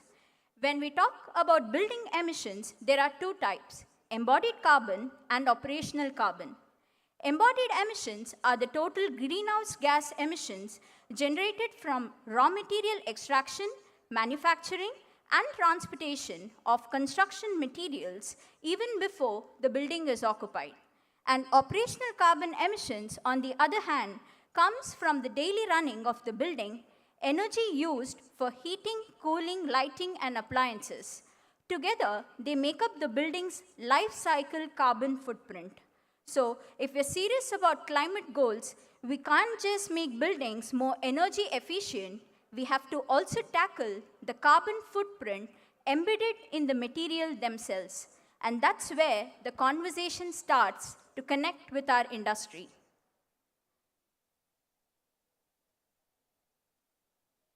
Now, let's take a moment to talk about why embodied carbon is so important to consider even before the design of a building begins. Embodied carbon is the total carbon footprint locked into a building before anyone moves in. In India's building sector today, operational carbon makes up about 85% of total life cycle emissions, while embodied carbon accounts for around 15%. By 2050, operational carbon will fall sharply due to energy efficiency and renewable power. But even as materials like steel decarbonize, steel will remain one of the largest single contributors to embodied carbon in most new buildings. If you want net zero buildings, we must tackle embodied carbon from day one, because once it's emitted, you can't take it back. Let's take a closer look at where most emissions actually occur in a building's life. When we look at a building's life cycle embodied emissions, around 72% of all emissions happen before the building is even operational. That is, during the product stage and the construction stage. Looking closer at construction material emissions, steel is the largest contributor at 45%. This means steel alone is responsible for roughly 40% of all project phase emissions. And that is why steel is the single most powerful lever for reducing embodied carbon in buildings. A change here can transform the carbon profile of the entire project. And that's exactly what we're here to discuss today, how industries like ours can be part of the solution, not the problem. The vision of ARS is to become the most trusted and reliable brand committed to sustainability, carbon neutrality, and enduring stakeholders' delight. ARS Steels, founded in 1992, is a leading integrated steel manufacturer with a production facility located in Chennai, Tamil Nadu. Our experience spans over 46 years in steel industry, particularly in procurement of premium recycled steel, including 33 years in billet manufacturing and nearly 22 years in producing steel rebars. Our current installed capacity is 3 lakh tons for mild steel billets and 2,76,000 tons for TMT steel rebars. Our future plan is to increase TMT rebar production to 0.5 million tons per annum by Jan 2027. We aim to produce 1 million ton per annum of green steel rebars by 2030. We are pioneers in production of 100% D-quality steel TMT rebars and have been consistently producing from the past 6 years. D stands for ductility, where sulfur is less than 0.04% and phosphorus less than 0.04%. We also produce 550D CRS, where CRS stands for corrosion resistant steel. CRS is produced by adding and maintaining copper, chrome, nickel, and moly, ensuring the longevity and durability of the structures, thereby extending the lifespan of the building. ARS CRS steel bars are perfect for challenging environments such as construction areas with poor groundwater quality, where the TDS levels exceeding 400 ppm, making them ideal choice for high-rise and critical infrastructure. Every batch of our steel rebars are tested and certified in real time at the production point by SGS, the world's #1 testing, inspection, and certification agency.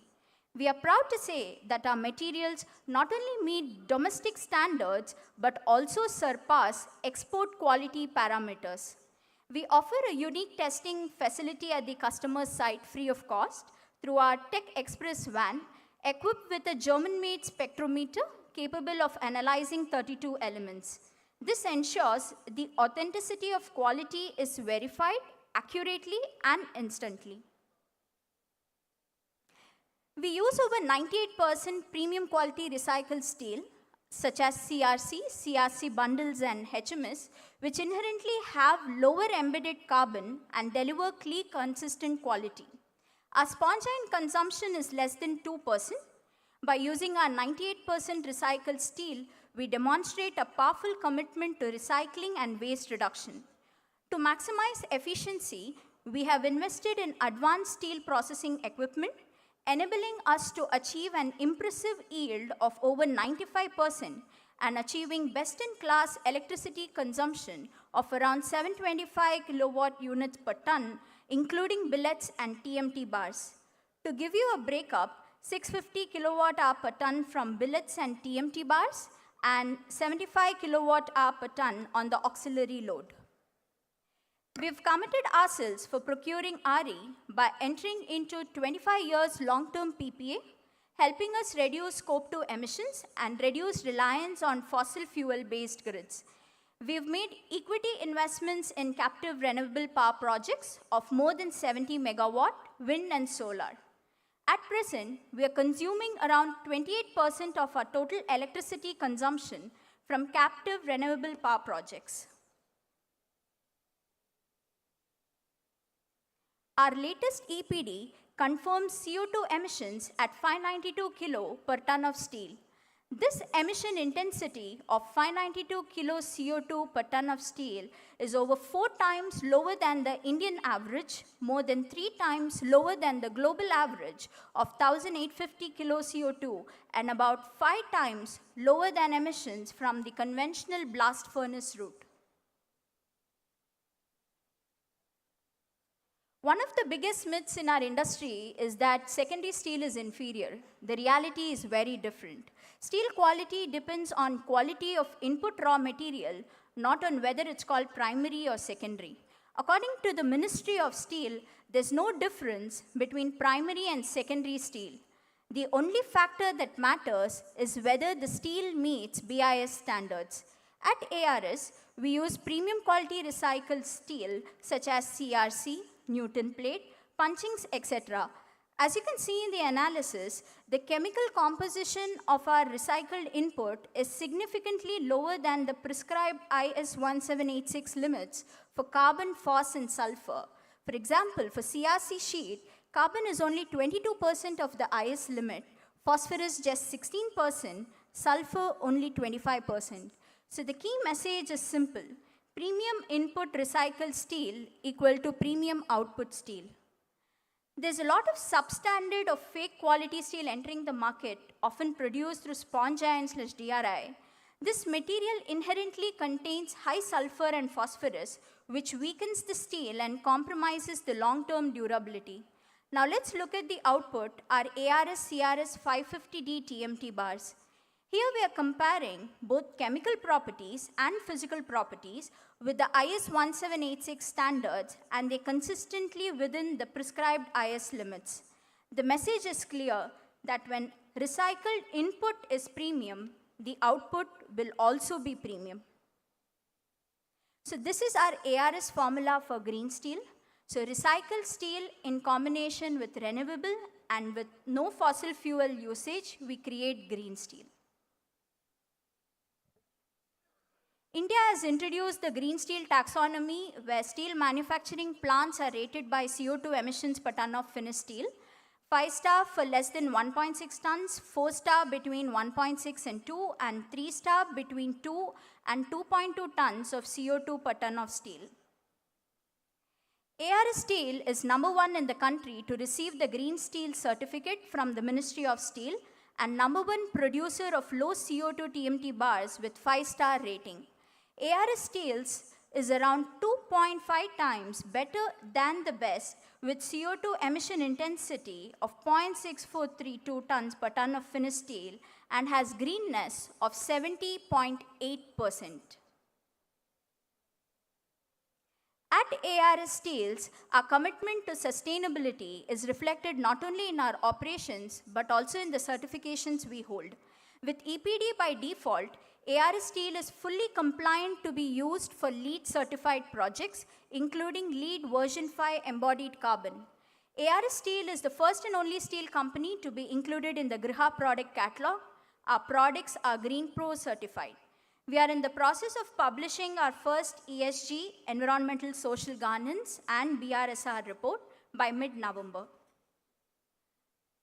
Given the Indian steel industry as one of the highest carbon intensities in the world, at ARS Steels we are on a very different path.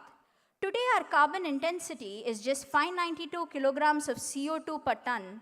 That's around 77% lower than the Indian average. And we're not stopping here. Our future target is 250 kilograms of CO2 per ton, which would mean a 90% reduction compared to the national average. And how are we achieving this? We are achieving this by sourcing over 98% premium grade recycled scrap, using more than 80% renewable energy, running highly efficient electric induction furnaces, and driving continuous process improvement. In short, premium recycled steel with renewable energy isn't just the cleanest way to make steel, it's the smartest way. So this is our roadmap, where in 2023 we published our EPD with a baseline of 850 kilo. In 2024, the renewable energy increased to 28%. 2026, we are on track to reach 80% renewable energy. 2028, we aim to become net zero. And in comparison to the Ministry of Steel target, we are already way ahead. So we've implemented a digital CO2 emissions tracking tool that tracks and reports CO2 emissions on a real-time basis using the World Steel Association and GHG protocol calculations. Here we get CO2 emissions at the heat customer order level, and this is integrated directly with our internal data systems, ensuring carbon footprint report is 100% automated, accurate, verifiable, and audit ready.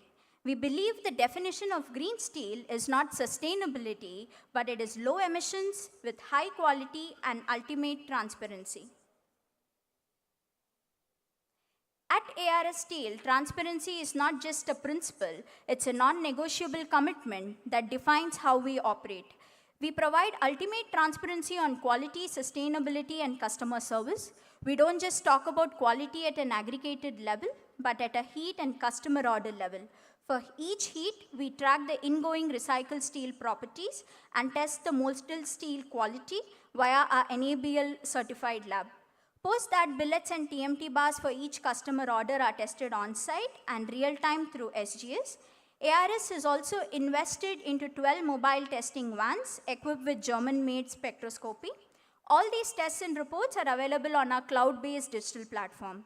So ARS Steels is the only company in India that assures TMT rebar samples taken from anywhere in the market will consistently meet and pass stringent quality tests. Our quality standards are so robust that customers can confidently export our TMT bars, assured that they will meet international standards. These are some of the different types of recycled steel scrap that's purchased by ARS. And this is our local and import scrap procurement percentage, with our sponge iron less than 2%. At ARS, we believe sustainability starts at the very step, and our focus has been on strengthening local scrap procurement, which not only supports India's vision of self-reliance, but also ensures long-term sustainability and supply stability.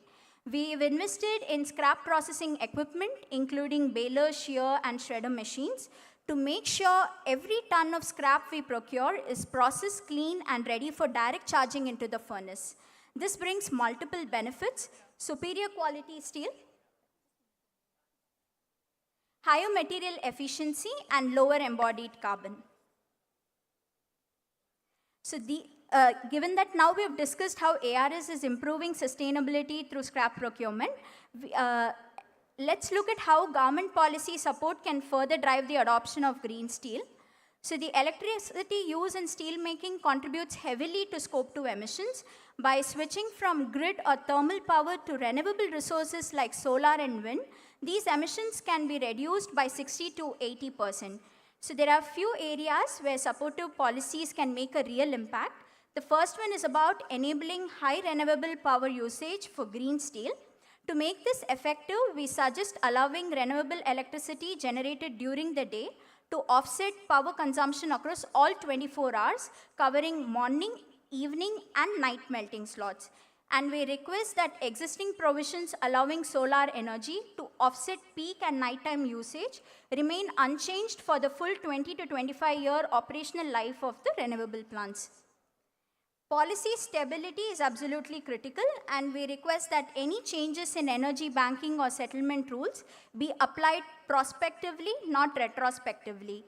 The steel sector also needs support for battery energy storage systems to make round-the-clock green power viable. This can be enabled through waiver of transmission and demand charges, accelerated depreciation benefits for battery assets. While compliance is important, we also need strong incentives to accelerate low-carbon steel adoption in the private sector, and we request incentives for developers who demonstrate embodied carbon. We also request to go beyond the 5-star benchmark, where a 6-star and a 7-star rating can be created.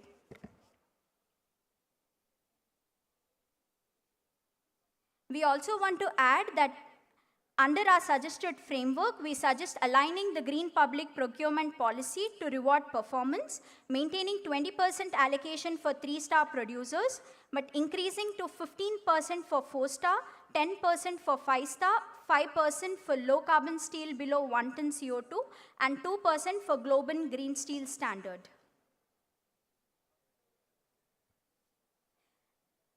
While I close, I would like to add that we have successfully we've done our first green steel sale with Epic Group and with their manufacturing facility in Bhubaneswar. And we have also supplied 3-in-1 DCG, which is ductility, corrosion resistance, and green steel to GMR, the Delhi International Airport. Thank you. Thank you.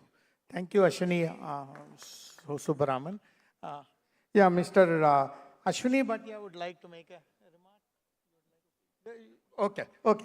Then I would like to now invite Mr. Rohit Agarwal, Project Head Steel Recycling, JST.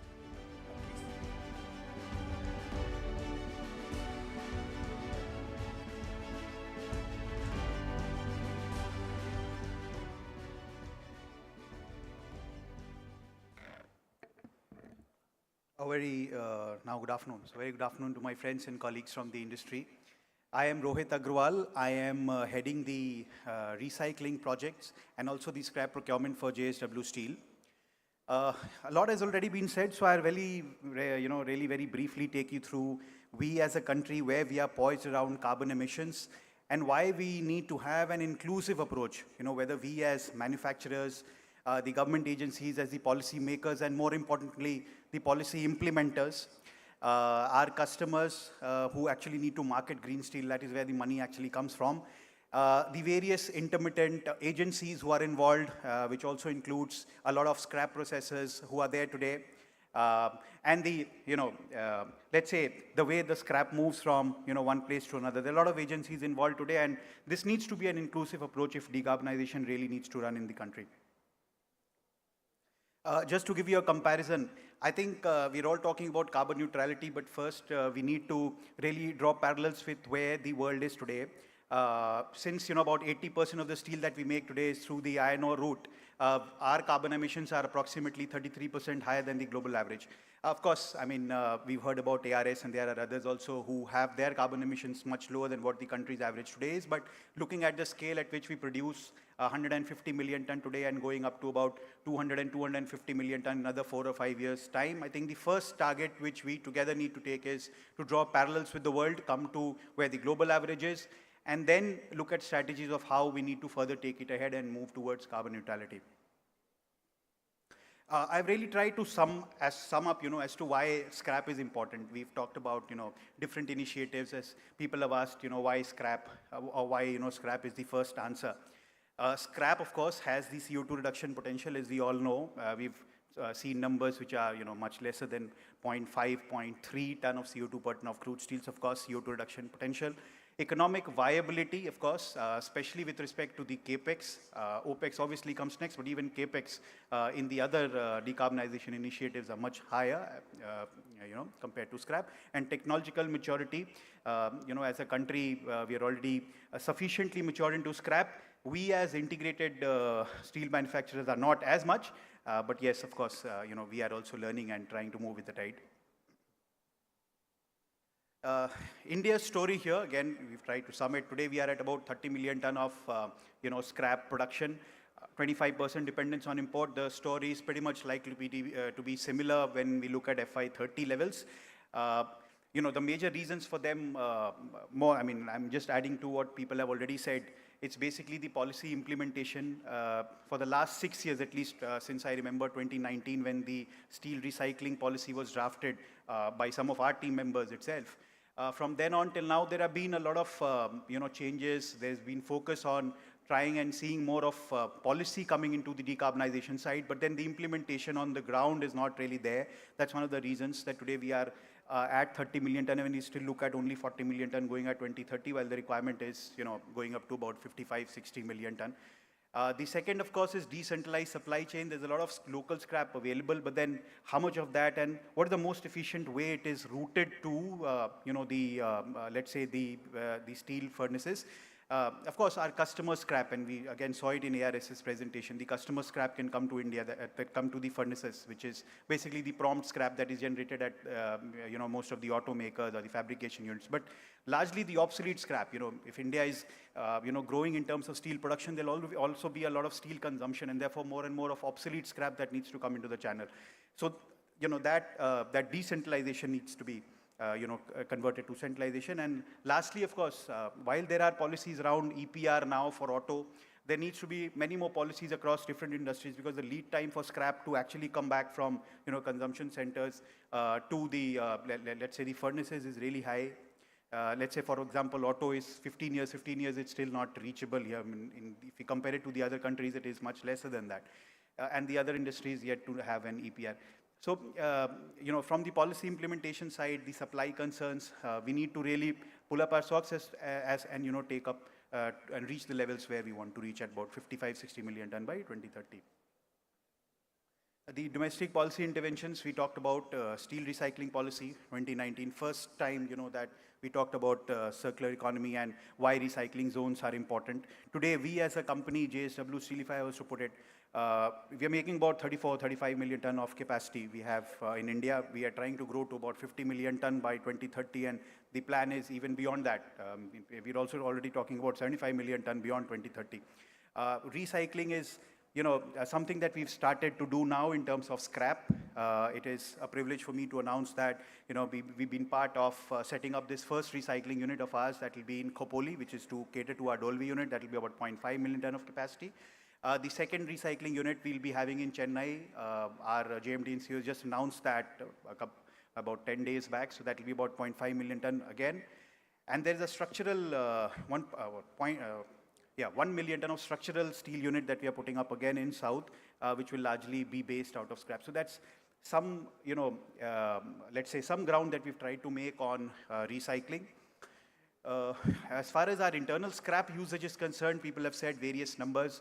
The solid charge, of course, is about 15 to 18%, but then the scrap charge, and especially the scrap that comes from outside, is not very high. Today, our overall scrap charge is about 5%. If I just look at clean scrap, we intend to take that to about 10% with the help of these policies that have been mentioned on this page. Vehicle scrappage policy, of course, I'll talk more about the potential of this policy in the next pages. GST rationalization, there has been some ground. I mean, we should appreciate the government to at least introduce 2% TDS. Of course, I know it's not enough. Most of our secondary steel friends are sitting here. 2% is not enough in terms of TDS. We've been advocating for reverse charge mechanism and also advocating for it to be changed to 5%. Let's see how soon we reach there. Green steel taxonomy, people have talked about it. EPR policy, I saw some of the auto customers of ours, Toyota, Kirloskar, etc., have talked on EPR policy. I'll speak about the potential in the respective pages. ELV recycling, if we take government data itself, about 22.5 million ELVs, which includes T2-wheelers, are available today for recycling.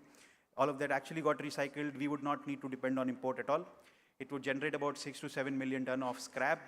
But even through the informal route and the formal route combined, today we're doing less than 1 million ton of scrap from the ELV scrappage actually. So that's the potential. That's about how important it is to actually implement, which is already a policy today. Okay?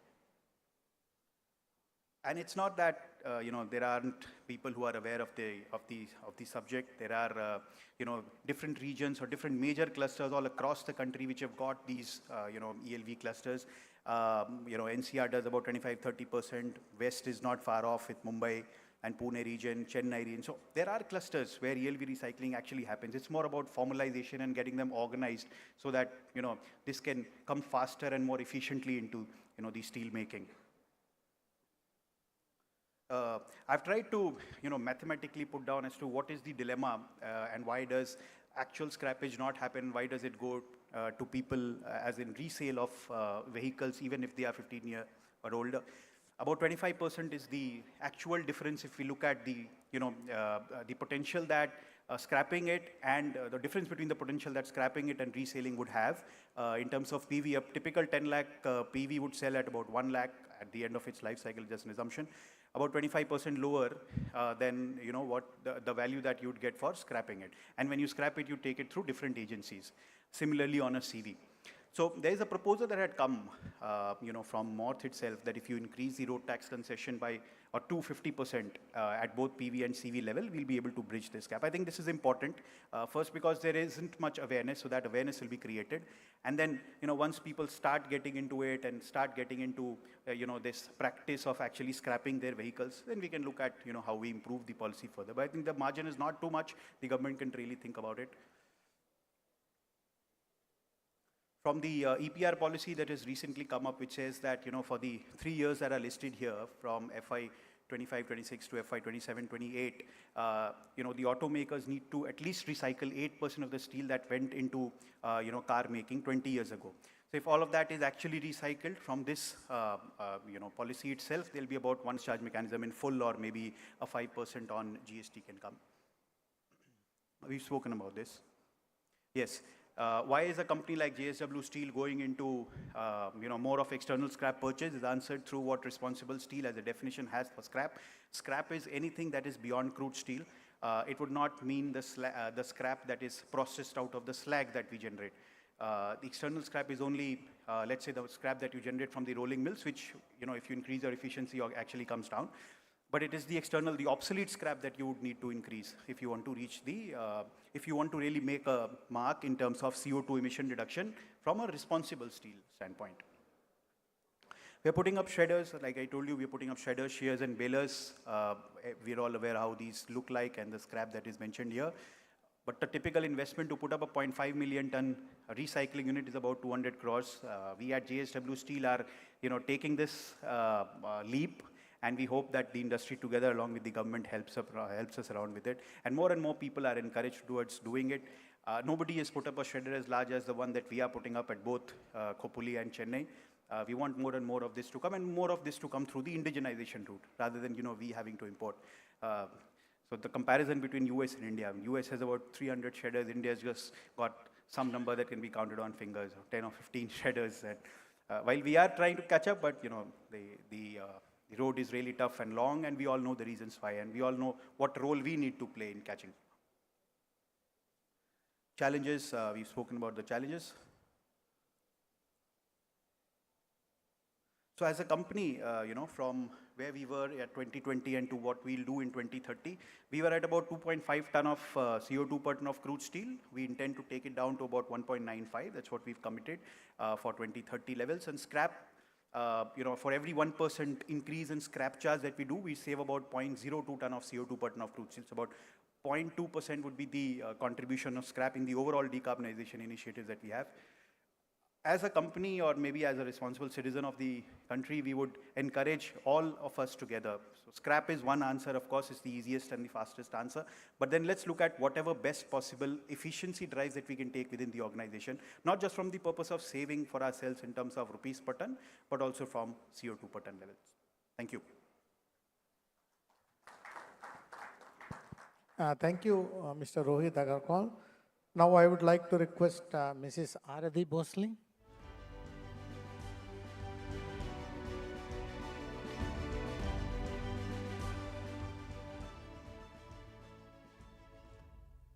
Good afternoon, everyone. So stalwarts from the steel industry have already talked more about the steel manufacturing process and decarbonization and all. So I would like to add insight on a new topic, that is life cycle assessment and environmental product declaration for the steel industry. And now I am going to cover the global steel impact, India's steel leadership life cycle assessment EPD framework. What is LCA? What are the benefits of LCA? What is EPD? What is the process to get EPD published? And what are the benefits? Yeah, Here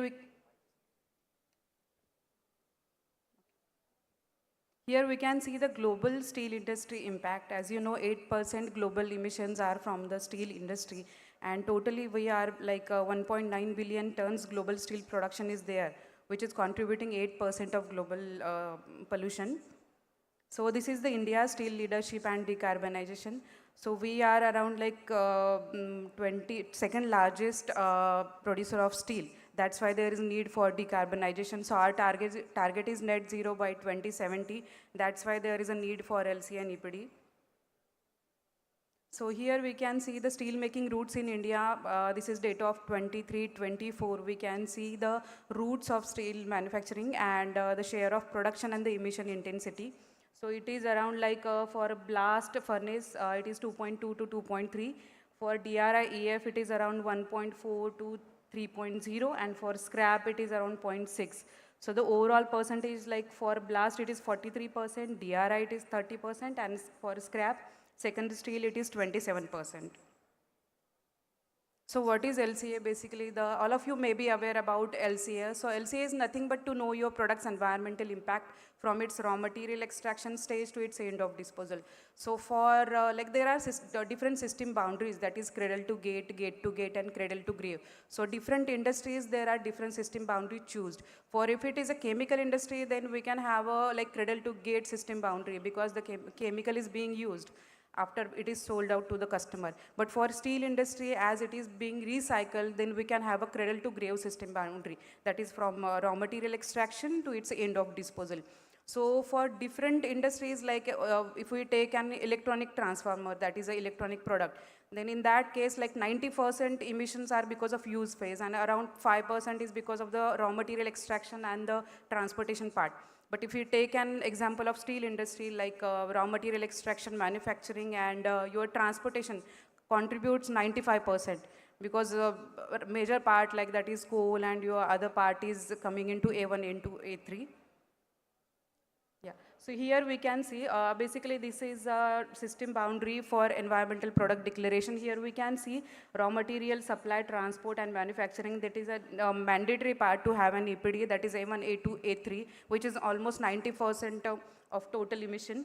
And then A4, A5. So B1, that is use stage, is not basically applicable for the steel industry. So that is not declared. That means we can exclude those part from the EPD. The next part is end of life stage and resource recovery. So end of life, we can say basically the deconstruction stage, then transport to the waste processing facility, whatever electricity used for the waste processing facility is considered into this stage. And the next part is reuse and recovery. So because of steel in recycling part, we are getting some benefits or credits. That's why we will be considering the cradle to grave system boundary for steel industry.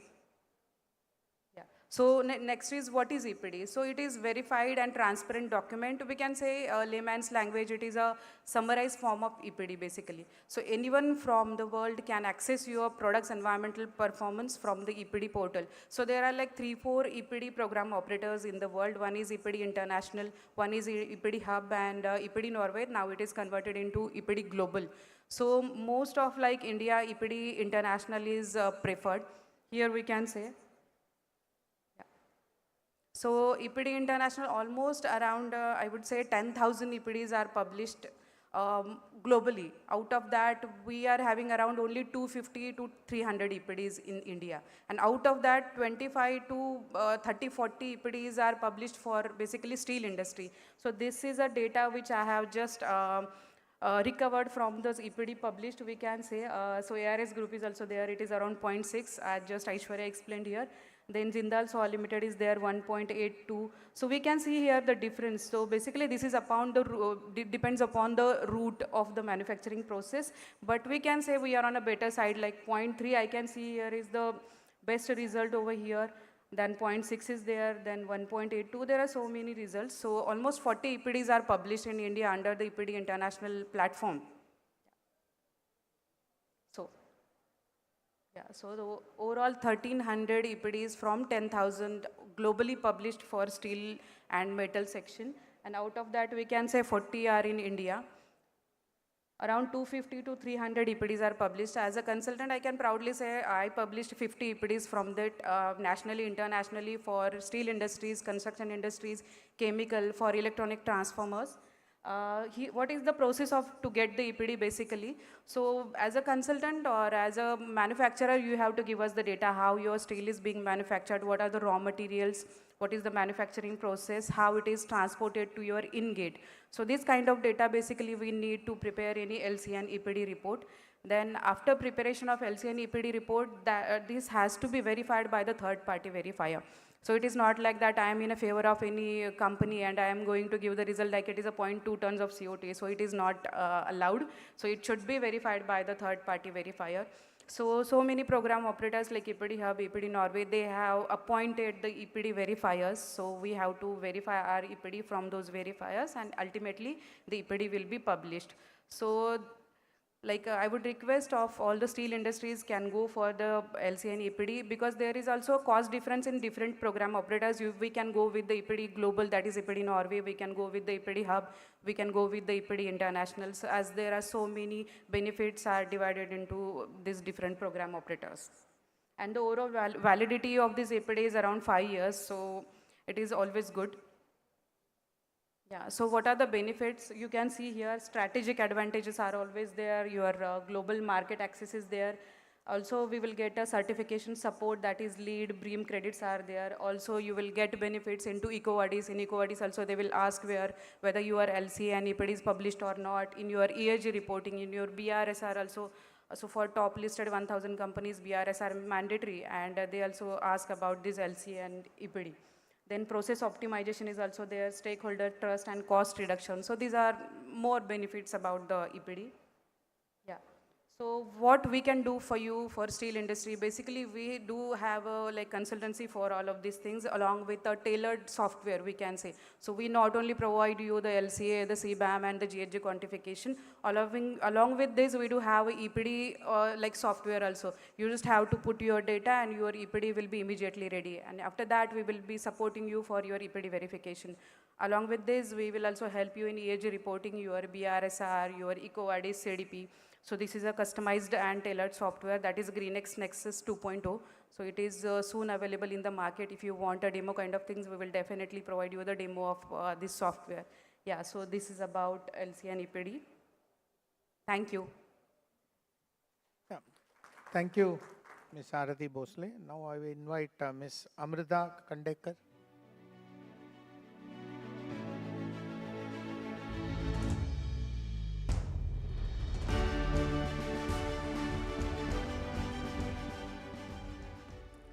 A very good afternoon to everybody present here. Firstly, I would like to thank MRAI for the opportunity to make this presentation. So my topic for today is global green steel development costs and challenges. To start off a little bit about Argus Media, we are a global commodity market intelligence firm and a price reporting agency. We are based out of 29 offices across the world, and we publish reliable news, price assessments, and benchmarks on a number of different markets, including metals, hydrogen, fertilizers, and energy. So this is how my presentation will be structured. I will talk about the global steel prices and market trends. I will follow that up with CBAM and its implications for the global green steel push. I will also talk about different ways to produce green steel and the kind of costs that are associated with them. And finally, I will give an overview on the scrap market, given that scrap is such an important tool for global decarbonization.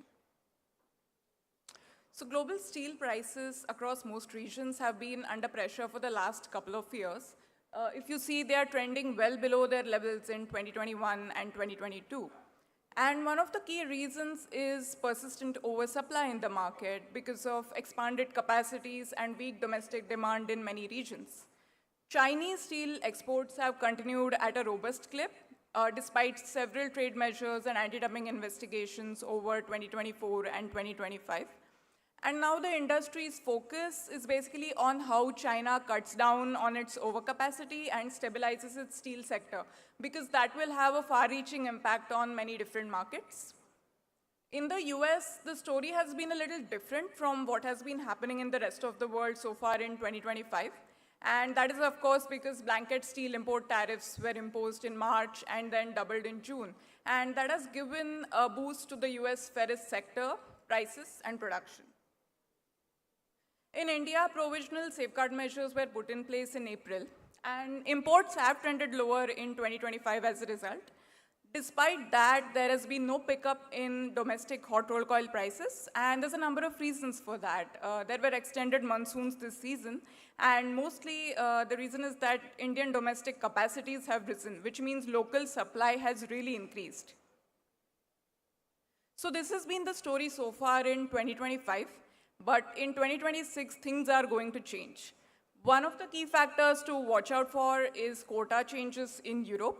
So the European Commission in October has proposed sweeping cuts to import quotas across several flat-rolled categories, including HRC. And it has also proposed raising the out-of-quota tariff rate to 50% from 25%, echoing what has been happening in the US so far. But this measure is likely to be imposed sometime later in 2026. The estimate is around July, when the current safeguard framework expires. Much earlier on in 2026, there's going to be another very important development, which is that CBAM is going to enter its definitive phase from the 1st of January. And this basically means now there will be a carbon cost associated with importing steel into Europe. So under Europe's current emissions trading system, domestic steel makers get a certain portion of their allowances for free to cover their emissions. Similarly, under CBAM, initially there will be a free allowance factor, which means a certain percentage of the benchmark value that will be given by the European Commission will not be immediately subject to emissions. But this free allowance factor will phase out over the course of the next several years till 2034, which means more and more emissions in an imported product will be subject to carbon taxes.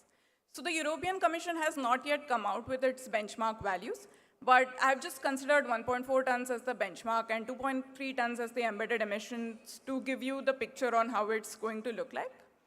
But regardless, this really underscores the need for global steel makers to shift to greener pathways. So how can that be done? There's multiple ways in which steel makers can decarbonize.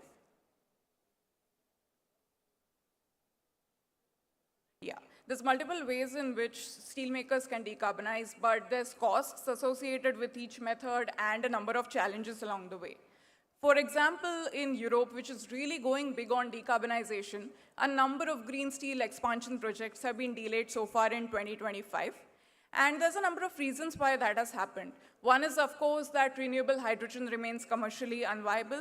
Second is that Europe's steel industry is battling a lot of challenges at the moment, including high energy costs, weak steel demand, and automotive sector that is struggling with competition from Chinese EV makers and the tariff situation. And also there's imports coming in and taking away a portion of domestic steelmakers' market share.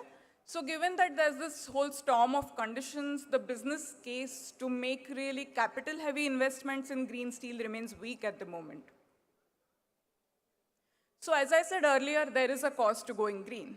And Argus has a number of price assessments that showcase the operating costs associated with different methods of steel production in Northwest Europe. So the line at the very bottom here showcases the costs associated with the traditional BF-BOF way of production. And the line at the very top showcases the costs associated with making zero-emission steel using the DRI-EAF process in Europe. And the difference between these two is roughly around $460 per ton at the moment, which is not a small amount at any rate. Whereas if you see the line just above the BF-BOF line, indicates the costs associated with making steel in an electric arc furnace using scrap and renewables. And in terms of costs, this comes the closest to the BF-BOF line, and the differential is just about $1 to $5. So this just indicates that going forward, at least in the near term, scrap is the most cost-effective way to produce green steel, at least until newer technologies like hydrogen become more commercially viable. So just a little update on the scrap prices. Global scrap pricing has also been constrained by the weakness in finished steel markets. China has really stepped up its exports of semi-finished steel products like billets, and because most of its finished products are under trade measures at the moment. So this has also spoiled the fundamentals for scrap demand in several countries. For example, in Turkey, steel producers quite often rely on this lower-cost imported billet over scrap because they want to protect their margins in a very challenging environment. There's a couple of green shoots here and there. For example, in Vietnam, it's turning out to be a bright spot for scrap demand at the moment because there's some blast furnace capacity coming online and local steel consumption is increasing. On the supply side, there is a little bit of tightness because since the US tariffs were imposed and US domestic steel consumption rose, more scrap volumes have been moved inland for domestic consumption, leaving lesser volumes for exports. But despite these factors, there's a cap on scrap pricing at the moment because of overall the downturn in the finished steel market. So this chart here just shows you how US steel mill utilization has increased since the tariffs. So it reached nearly 80% in June after the tariffs were doubled. So now we can see that there is a lot of electric arc furnace capacity that will be added in many regions over the next several years, particularly in US and Europe. So, and other countries are also making an active effort to decarbonize. They're setting net zero goals. So this basically raises the possibility that major scrap suppliers, such as Europe, will try to rein in their scrap exports or put some kind of restrictions on their scrap exports to make sure that they have enough scrap supplies to meet local needs. And so far, there has not been a scrap export ban as such. But there has been an ongoing difference of opinion between European steelmakers and recycling associations, where steelmakers are pushing for such export restrictions on scrap, whereas recycling associations are saying Europe has enough scrap supplies to meet local needs, and putting any kind of export restrictions on scrap would harm global decarbonization goals. So what does this mean for countries like India that still depend on imported scrap to meet a portion of their scrap needs?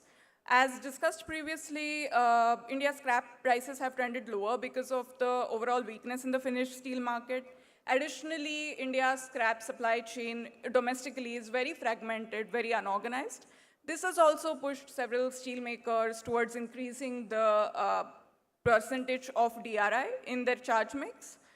And DRI is, of course, more easily available. Production is on a rise. But the problem is that 80% of India's DRI capacity is coal-based, which means it's higher in terms of emissions. So yes, while DRI could help India reduce its reliance on imported scrap, it won't help India really reduce its emissions. So I just have a few concluding thoughts here to wrap up the presentation. But the key takeaway is that the world's attention right now is fixated on scrap as the most cost-effective and the most efficient way, likely, of really reducing emissions. So going forward, there is going to be more competition for scrap, and as I said, some countries might try to rein in those scrap exports. So it's really important for countries like India to become self-sufficient in terms of meeting their scrap needs locally. And that brings me to the end of my presentation. Thank you very much for your time. And this is, okay. Please feel free to reach out to me if you need any more information or have any questions. Thank you. Thank you, Ms. Amrita Khandekar. Yeah, thank you very much. So I thank all the speakers. So now we'll go to the panel discussion. So let me start with Agarwal ji. So the average per capita steel consumption for the world is around 200 or 220 rather. And India is less than half, around 100 now. So this points to the fact that unlike the Western world, we continue to produce a large amount of steel from iron ore, which of course, at present is very carbon intensive. So at the same time, we need to go towards, less carbon intensive processes, which includes scrap recycling. So being from a large integrated steel manufacturer, especially you produce so much from iron ore and which is needed for our country, how do you see the Indian steel production evolve in the coming years? Because both scrap and we need both. So what are your views here, please? Yeah. So firstly, yes, we are at about 108 kg per capita steel consumption against global average of 220. This is estimated to reach to about 160 kg for India against a global average going to about 233. That's by 2031. So of course, we are nearing towards the global average. That's one part of it. The second part, of course, increase in scrap proportion. See, the BF-BF route is there to stay. It will stay. I mean, if we need to scale to where we want to go, the BF-BF route will be there. I mean, it is not correct to say that, this route will immediately diminish. Of course, by 2050s and beyond that, it may diminish, provided, there is enough support from the government and everybody else on CAPEX. But increase in scrap charge, of course, is one part. The second, as I had also said in my presentation, the energy efficiency that we are doing, along with our group company, JSW Energy, the material efficiency that we have, from within what we generate in the plant, and various other initiatives that can be taken on, which may not be very CAPEX or OPEX heavy. I think that is where, all steel companies really need to really concentrate. That's one. The second is, again, I've been advocating, this needs to be an inclusive approach. It's not a primary versus a secondary, or a government has to do something and a steelmaker doesn't have to do anything and just wait for the government to bring in the incentives. It all needs to go together. And whatever journey has been covered has actually come because people have gone together. From the policy that was made, like I said, steel recycling policy was not made by the government exclusively. It was actually taking the consent of the, various steel companies, including us. So I think that is how we need to approach. Thank you. So now let me ask Bhatia ji. So recycling of steel being greener, many countries are already holding to their scrap, or that's exactly what she was also indicating. Possibly that is expected to impact the scrap availability for India. On the other hand, because of overcapacity and other reason, we are also concerned about China dumping steel. I mean, this is also many times, at least I do, come across this talk. So how do you see steel production through recycling route is going to evolve in the coming years, or how we should promote that? How do you think we should do it? Yeah. See, I think as per this recycled scrap is concerned, first we have to focus on the quality of the finished product. We are struggling with a gap between scrap and the finished product. So we have to improve the quality first and take the price up. That's the first thing we need. Second is scrap. I don't think there is so much of challenge as per we are concerned, but definitely it's compared to a sponge iron, that is different ball game. This is different ball game. There's no comparison. Like blast furnace. Now, blast furnace, when green hydrogen will come, when it will come, it's a 5 to 10 year at least to get some clarity. So what is today low hanging fruit is a renewable power and the scrap. So with combination of this, I think, and the more focus on local procurement, which you can process your internal, like we are doing around 65% local only, 35% we import it. And that also we are processing in our plant only. So that's the route which I understand. As far as China is concerned, China has its own if and buts, and there's so many tariff issues going on, protection is going on. It will settle down. Ultimately, not a long-term story. So we have to take care of our industry from the China. There is no second thought. And as per we are concerned, as per India, I think it's really appreciable. The Indian government first, they come up taxonomy. I think taxonomy is very important. We have to take it forward. It's the first step to create a building. Thank you. Mr. Mayur Shahji, Monosteel, yeah. So, see, I have visited Jalna several times, so my experience is from there. So at present, especially the recycling industry is very labor intensive. And I believe, of course, India we would like to promote more labor because of our own, ecosystem. So, but at the same time, there are also challenges when the scale goes up, which is expected, sometime soon. And also maintaining the quality. This is the other concern we have when it comes to quality.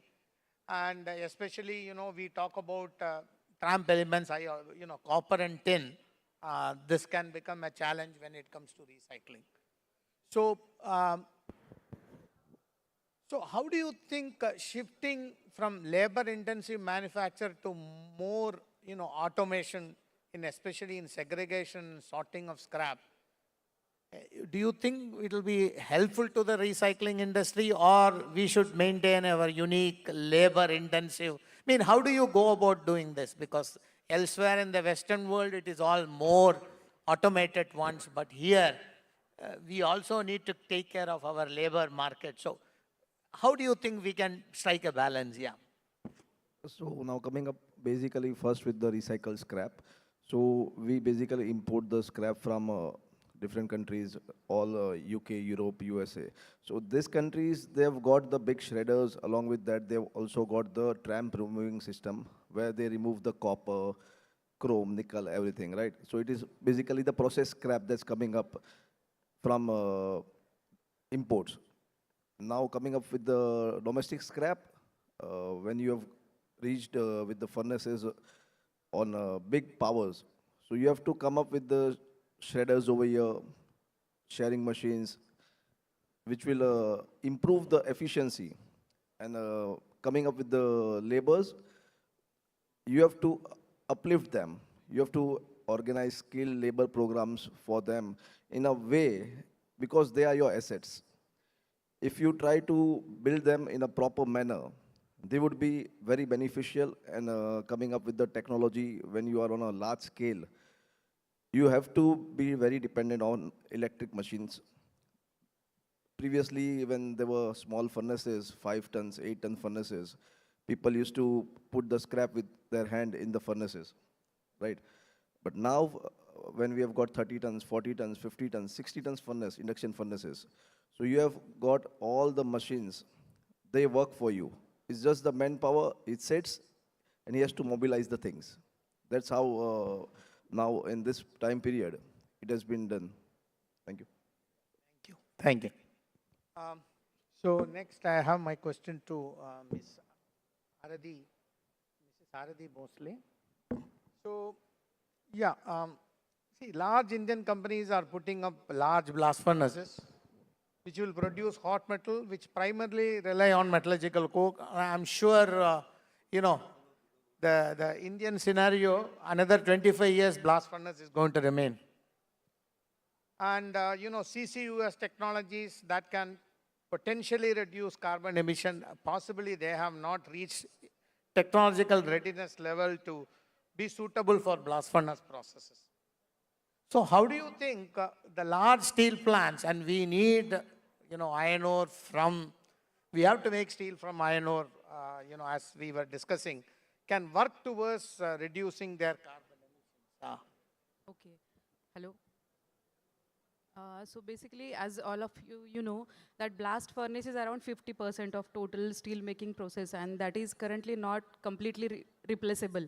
So we can see some difference, at least in terms of energy efficiency, then use of renewable energy is there, then mostly switch to cleaner fuel in terms of natural gas, then this hydrogen-based DRI.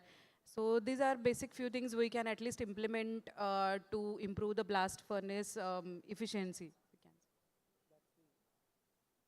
Because CCUS is not that much cost effective and easily achievable. So it is a pilot projects going on abroad basically. So now it will take some time also to reach here and implement it. Yeah.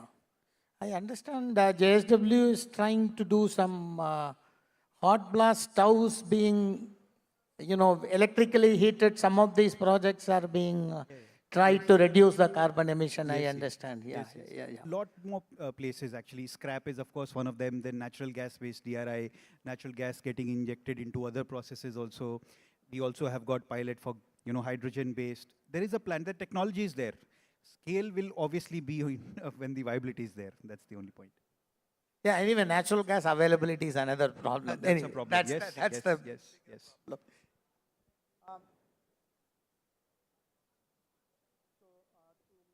Amrita Kandekar, what is the outlook for domestic steel demand and prices in India, especially in light of rising domestic capacities? Will stronger import controls drive sustained increase in domestic prices?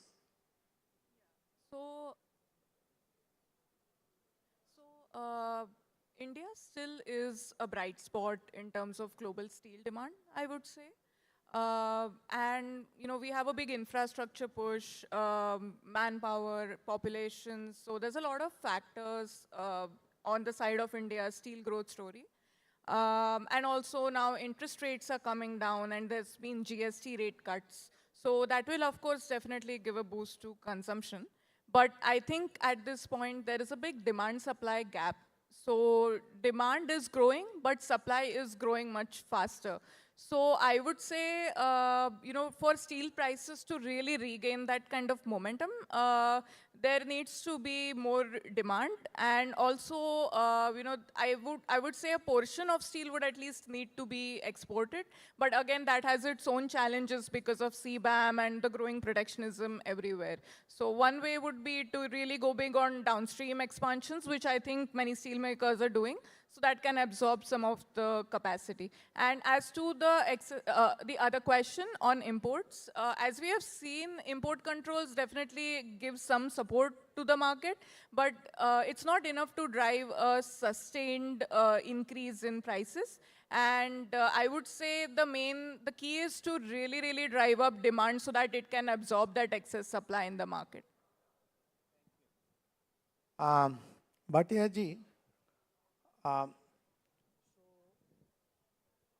See, on one hand, production of steel through scrap recycling, it opens up doors towards green steel. We are already.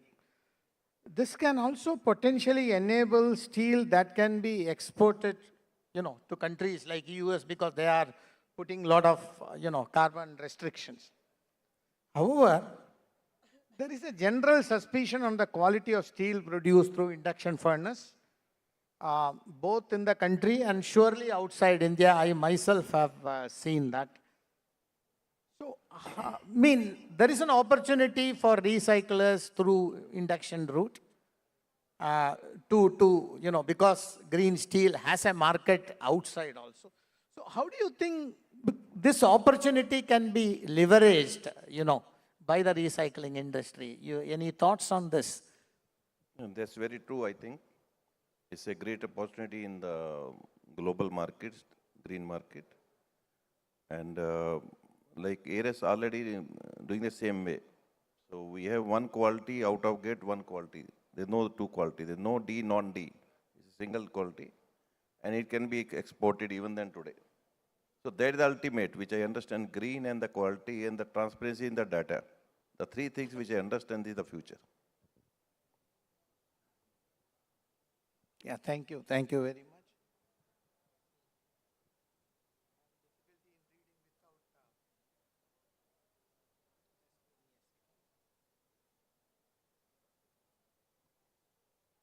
So, now to Mr. Mayur Shah. So, I think there is a lot of discussion on BIS standard being revised. I know that. I myself have written some of my comments to Ministry of Steel. So, there are proposals to make phosphorus requirement more stringent.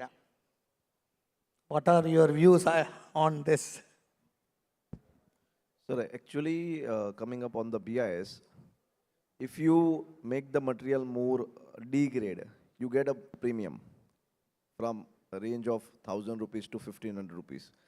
So when you make this more stringent coming up for the phos sulfur thing, this margin would be squeezed.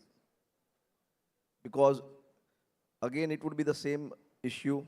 You are making up basically 500D or you are making up 550D. That would be a base price. But for the exports, that would be an opportunity when you start exporting those materials to different countries. That would bring up a value addition for the company. Thank you. I have one more question before we go to the audience. Maybe I think I'll address to Bhatia ji. Some time back, PM addressed, regarding especially he wants to open up the defense sector, shipbuilding, space, where we need, high quality grades of steel. At present, many steel grades are being imported, and because we still have not developed the technology towards those grades of steel. So, and there are also, government is thinking of opening up the defense sector and all those things. So I again see opportunity where, private-public partnership in, Atmanirbhar Bharat, developing high grades of steel, of course, which is a low volume niche market. And I believe, especially again, recycling industries will have a large play because the large steel plant, they operate at 250 ton, capacity heat. But this probably needs much less, 10 tons or 20 tons. So how we can leverage it so that many of these high-end steel can be produced within the country. And that is, again, our ambition, if we want to have our space program, defense, all those things. So any views, by Bhatia ji or, please. Any of you, please. Any of you,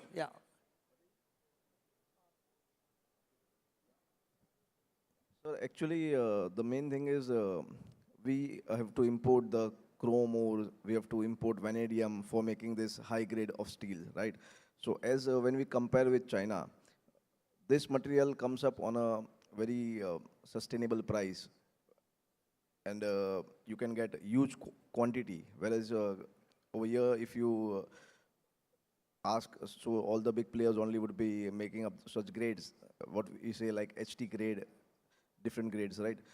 So this is the scenario where many of the grades are not been made up because the profit margin is squeezed and you are unable to get the actual price for the product. And at the comparison, the import prices are quite cheaper. Okay, thank you. I just want to add, when it comes to these high grades of steel, the processing also needs more sophistication. And I do see that there are some alloy steel players who do make from scrap. So maybe, you know, if those players can come with defense agencies, and the process needs to be developed. Again, you know, some discipline in the process parameters and all those things. So I think one can work towards it, and I can tell you that as IIT Bombay academician, I'm also trying to connect some of these people and see such an ecosystem can be, you know, we can bring so that our quality can be improved and we can make high grade steel. Yeah, so now let me open up the panel for the audience. So audience, if you have any question, please, yeah. Hi, good afternoon, everyone. I have actually two questions, one for Mr. Keyur Shah and one for Mr. Rohit. So, Keyur bhai, first question for you. I know you announced yesterday during the plenary session that there's investments of a pilot project of monosteel in green hydrogen. Is this something that can be scalable for the entire secondary steel sector? I heard a lot of the panelists speak about how green hydrogen is very capex heavy. So how do you feel that we can make it more cheaply available for the secondary steel sector to use more green hydrogen? So basically, Zenbai, we are based out of Kandla. So Kandla Port right now, they have got a pilot project of L&T for producing green hydrogen. More 30 companies have registered for the green hydrogen project right now. And under the scheme of Ministry of Steel, the main pilot project thing is right now they want to do it on a 100 TPD base kiln. So if we look at the coal price, it's 8,000 rupees a ton. And looking at the hydrogen, is something around 2,55,000 tons per ton price. And the consumption of coal per day for a 100 TPD kiln would be around 100 tons. And for the hydrogen, it would be around 22 tons. But the main thing after the pilot project, when you remove the hydrogen from the water, you generate oxygen. So the process should be with the induction furnace coming up with the BOF and casting. So that would be a long process for the industry. So now we have started up with the pilot project work. And maybe I think so, if it goes success, then it would be a industry boom for the entire nation. Thank you. Second question is for Mr. Rohit. I know you, in your presentation, you showed about where certain shredders are coming across India and where there's opportunities. JSW themselves announced a large shredder project in western, outside the outskirts of Mumbai. So the question for you is, the current shredders that are already existing, we've seen Tata already set up, they're not getting any feedstock, right? They're not being able to run. So what do large mills like yourself, which are consuming more scrap, going from 5% to 10% in your consumption, you need the local scrap. Where do you plan to get the local scrap from? The concern obviously is you have this large shredder, 200 crores investment, but you're not getting the feedstock.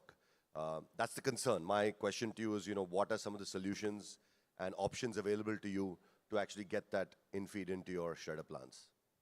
So apparently I was there at Tata Steel when the shredder was set up, and I was heading procurement there as well when we started to procure scrap to feed the shredders. That was back in 2021. Took about 6 months of ramp up, and post that the shredder there is a typical 55-60 tons per hour shredder. We were able to ramp up to about full capacity. We ran about 20-21 KT per month, and the reason that we slowed down at any point in time was not scrap availability, but it was more of viability and whether, you know, we'll be requiring it for our internal consumption or not. So that was the story there. But how did that happen is more important. So, you know, what we have we've missed the piece of automation and digital in this entire discussion. We started with an app through which we procured scrap. We're doing a much better and a much bigger and a much more wide app when we are doing this in JSW Steel. The entire procure to pay will be on that app.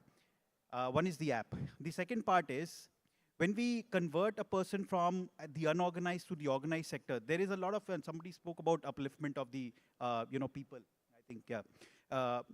People actually wanted to associate with somebody like, you know, a large steel maker, because that really, you know, brought him some accolade in the society that he's not just a kabadiwala, but he's actually a person who does business. That is where, you know, lot more aggregation. It's not that scrap is not there. You and I would not know scrap is there or not there. It is basically those aggregators who would know whether it is there or not. It is for us to see how, you know, easy, let's say how rewarding we make it for them so that they're able to aggregate that scrap and bring it to us. So we saw an outshining story there in the north. And I'm sure for the kind of scrap that we are seeing 30 million ton in India today going up to 40 and probably more that we may not even be aware of. I think, you know, with this approach, this organized sector coming in more significantly, digital coming in more predominantly with not just us, with, you know, even the others and the others learning from it. Digital in terms of quality inspection, there has been a lot of discretion on quality inspection. It's been manual in most of the cases. You bring in digital to that. A lot of companies in Europe are doing, you know, this AI-based quality inspection. So you bring that. So people, the more you associate people with rewards, the more, you know, accolades that you give to them, the more you uplift them. I think that is that much more of local scrap you'll be able to aggregate. That's what we've seen. Just to add to our hydrogen, you know, a pilot plant, I am very passionate about pilot plant. I have been telling that we need pilot plans for our innovation in my presentation also. So one thing I just wanted to tell is, yes, we should look at the cost, but you know, cost is, for a pilot plant, one should not look at it too early, because it is something for the future, because we should be ready now itself. We should start working so that when hydrogen become a reality, we should be ready for that. And I also believe, you know, if we develop our own technologies, design, engineering, etc., it will be much cheaper than buying technology from outside. So I think with that in mind, and also testing our own raw materials and all those things, so the pilot plan should be something we should keep, you know, doing our experiments. Technical abilities has to go up. Then I think price will come a bit later, means that's what I believe, you know. So that should be our vision towards the pilot plant. Yeah. Any more questions from audience? Anybody would like to?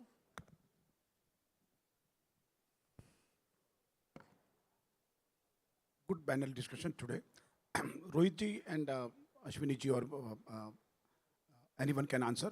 How serious the concern for the GST issue on the local scrap buying? I'm going to say, we keep hearing from past 7-8 years that secondary steel definitely have affected a lot, and they are more concerned on the GST purchases.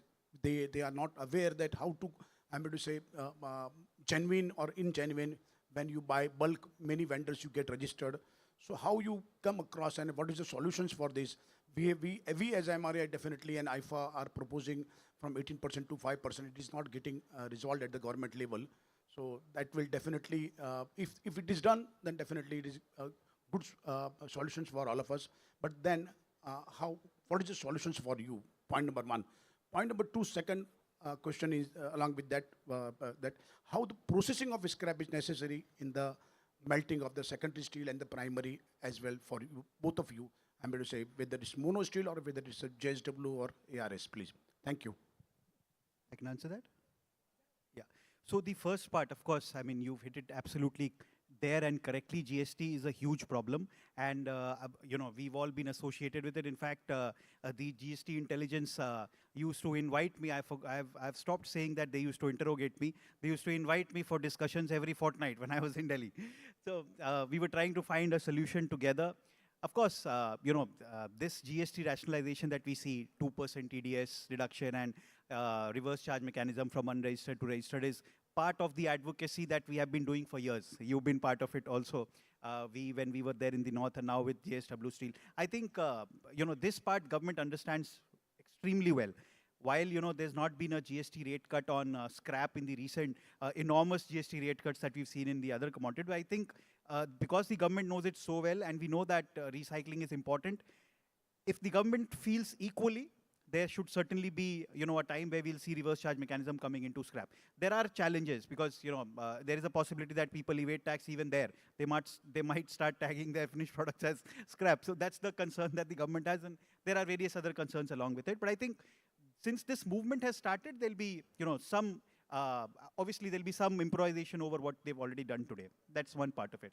Second is, as a, responsibility for the steel maker, what can he do? Traceability is very important. It's not just the responsibility of the government to check traceability. For you also, to whatever extent it is possible, check the traceability whenever you are buying scrap. That's what we've been doing, and we've evolved over that over the last 4 or 5 years. Try and, associate with people who have converted themselves to more organized and better approaches in, complying with GST rather than, continuing with the earlier efforts on that. So that's the first question. The second question on processing, of course, processing, at least for us as JSW Steel, we cannot do without processing. We have our, so for a typical BOF, we have scrap buckets which are about 60-65 tons. You'll not be able to charge that much of scrap. And when I'm saying scrap, it is the external scrap. Had it been DRI, had it been HBI, or had it been the internal scrap, which is much heavier, it is easier to charge. But if you're buying from outside and you don't process it, you'll not be able to charge it all. So you are really missing the bus. So in the race for decarbonization, you'll actually not be able to produce the steel that you wanted to produce. So processing is, of course, very important. We'll not be able to do without it. And not just processing for the sake of it, but processing in terms of, having the right bulk densities. For example, shedders, which really comply with, in fact, even are better than the imported ones, 1.1 ton per meter cube, not less than that. Let's say the shears, which very efficiently give us about 0.5 meter length cut scrap, and to the throughput that we want. The balers, anything ahead of 2 ton per meter cube, 2 or maybe even up to 3 ton per meter cube kind of balers. So that's the focus. It's the need of the hour for, for a company like us. Thank you.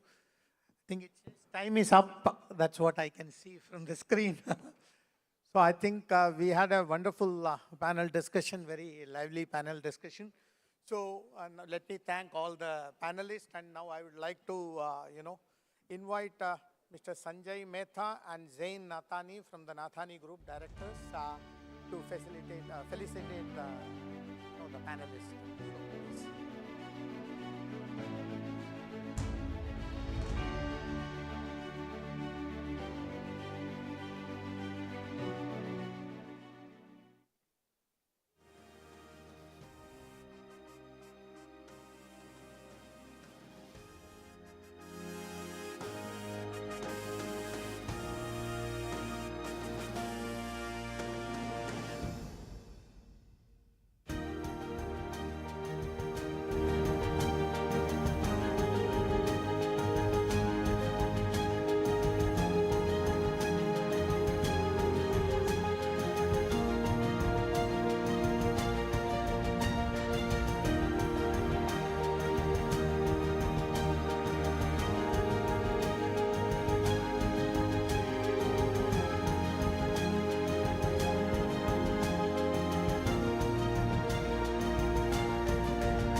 requesting everyone to please go and have lunch and kindly come back at 2 p.m. for the next session.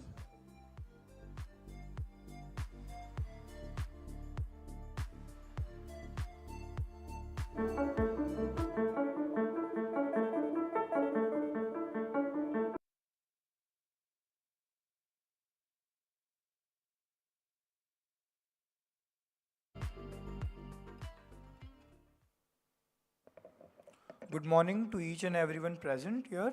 Welcome to the day 2 of the Sustainable Steel Conference 2025.